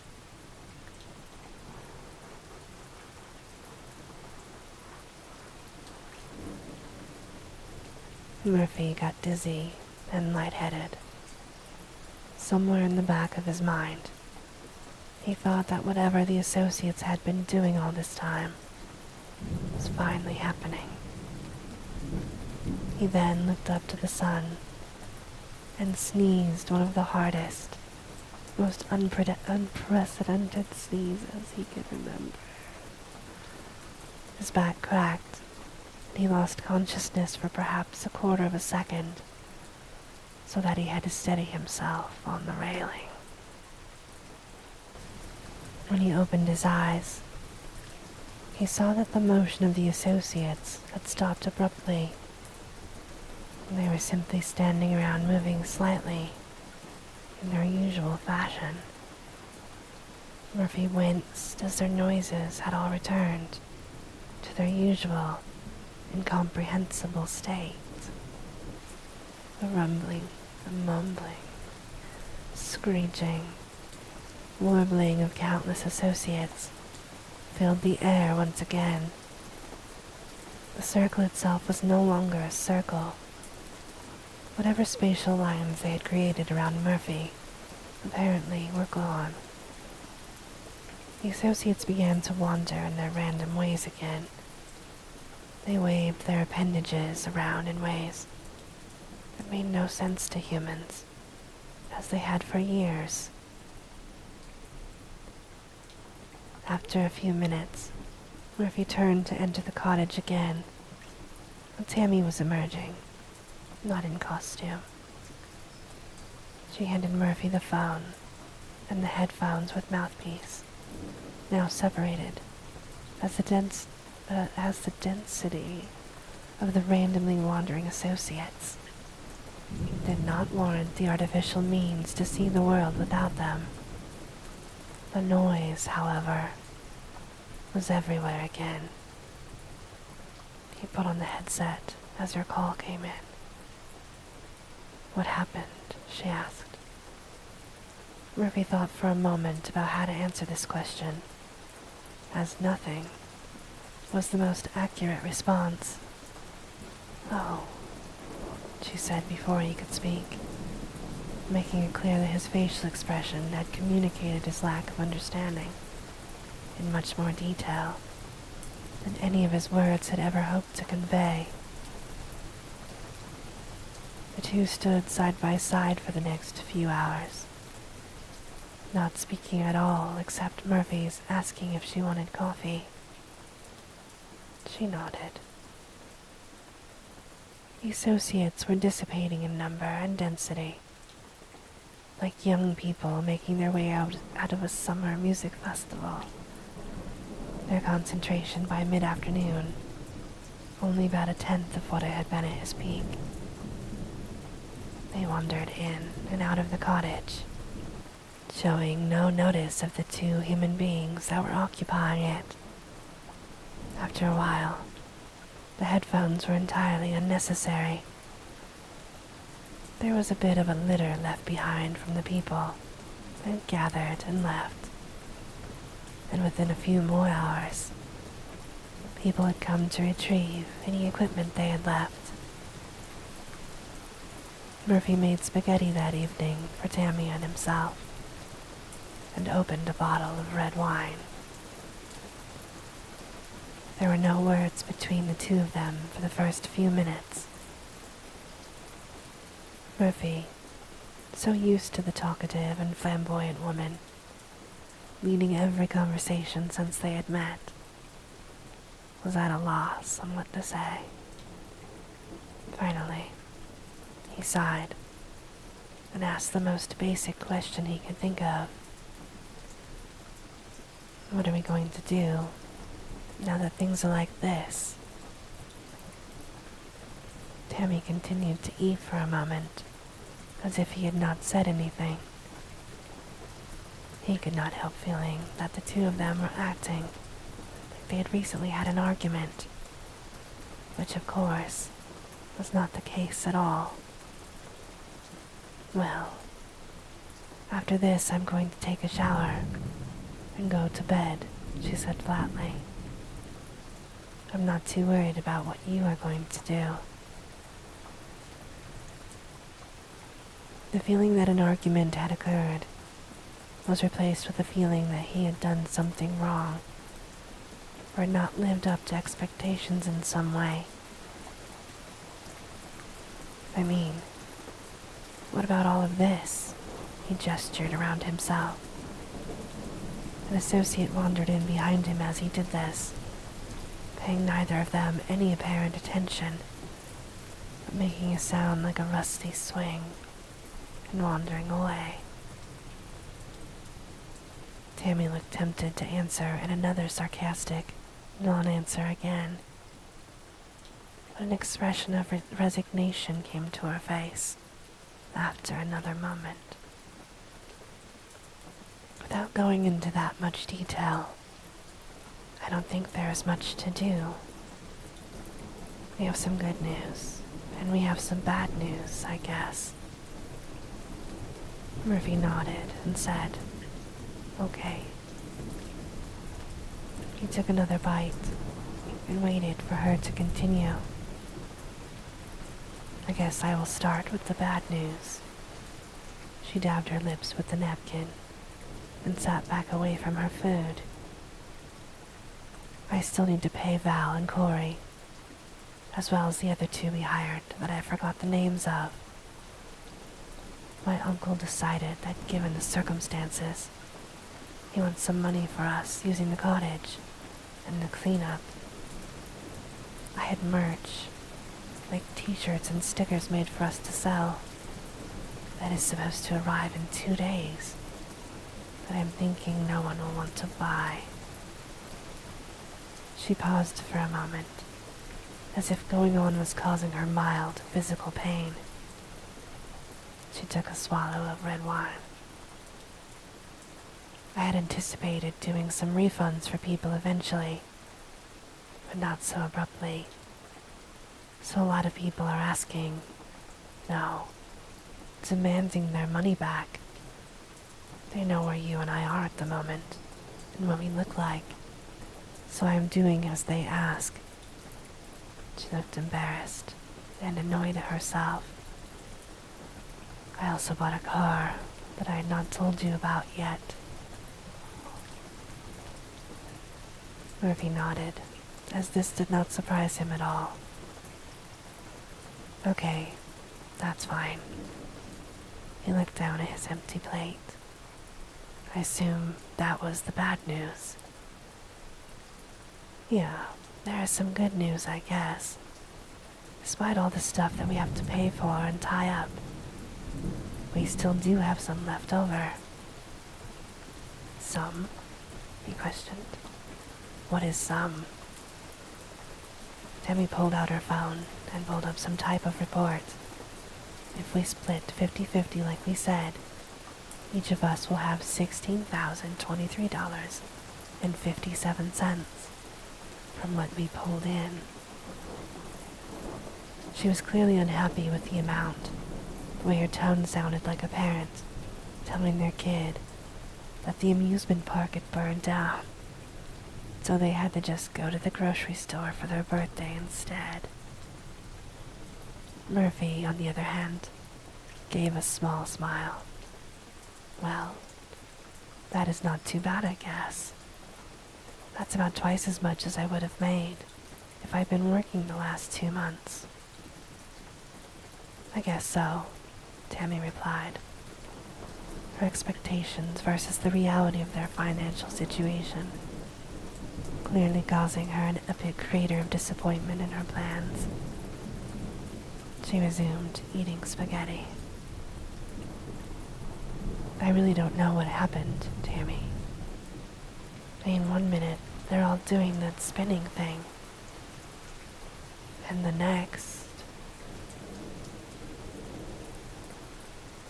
She raised her hand to indicate, that he did not need to say anything.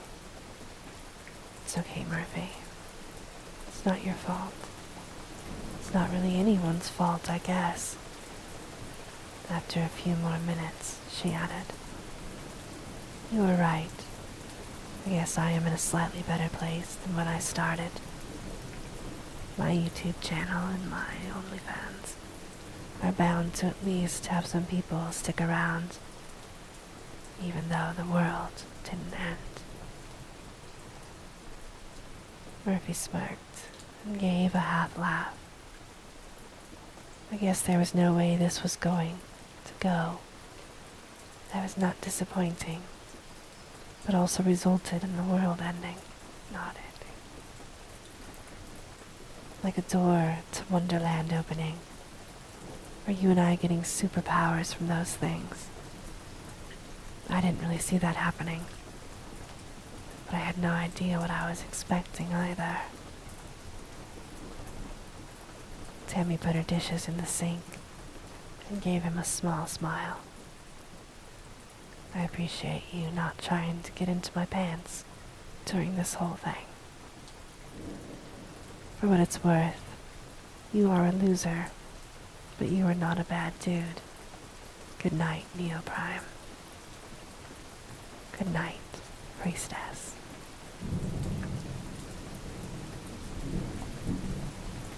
Murphy got his old job back after a week or two. When he arrived at his building the first day he returned, he was afraid about how he might be received by his coworkers, given all of the recent events. For the most part, there ended up being no issues. Most of his colleagues did not know his name or his face before he had the miraculously non-miraculous events happen in his life. Even if they watched the news and the streaming, their brains simply could not equate the man showing up to the office as the same man that had been in the media. There were a few double takes, but ultimately nothing came from it. Diane was the one exception to this. She walked by Murphy's desk his first day back and shook her head while rolling her eyes. I guess even those things got sick of you eventually, was the only statement she ever mentioned about it.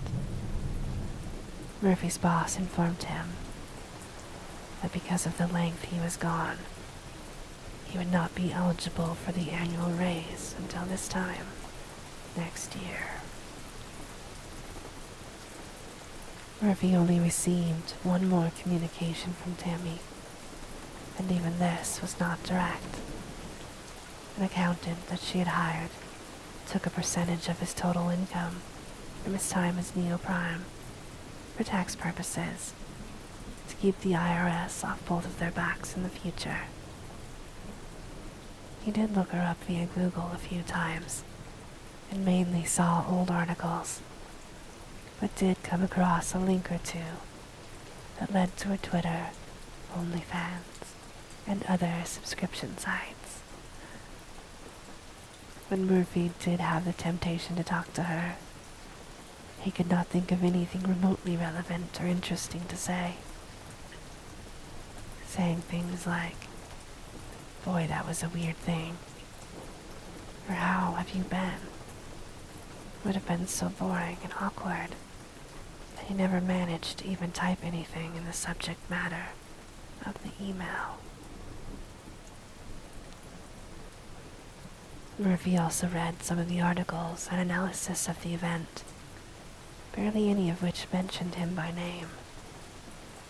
The theories and declarations that people had from science to superstition were amusing to say the least, ranging from how the associates had done something at the quantum level that we are just starting to feel the effects of, but someday in the future it will become apparent. Another was that they did destroy the world, and all of this is the dream world they sucked us into, so we would not notice. Murphy did come across a paper written by a middle school student named Brenda that he actually felt summed things up pretty well in its last few sentences. So basically, something might have happened, but no one knows what it is or why, and people are going to make up whatever they want about it, so they feel smart and get attention. The boy down the street from me tried to tell people that they all poisoned us, and only by buying and drinking the lemonade from his lemonade stand would save people.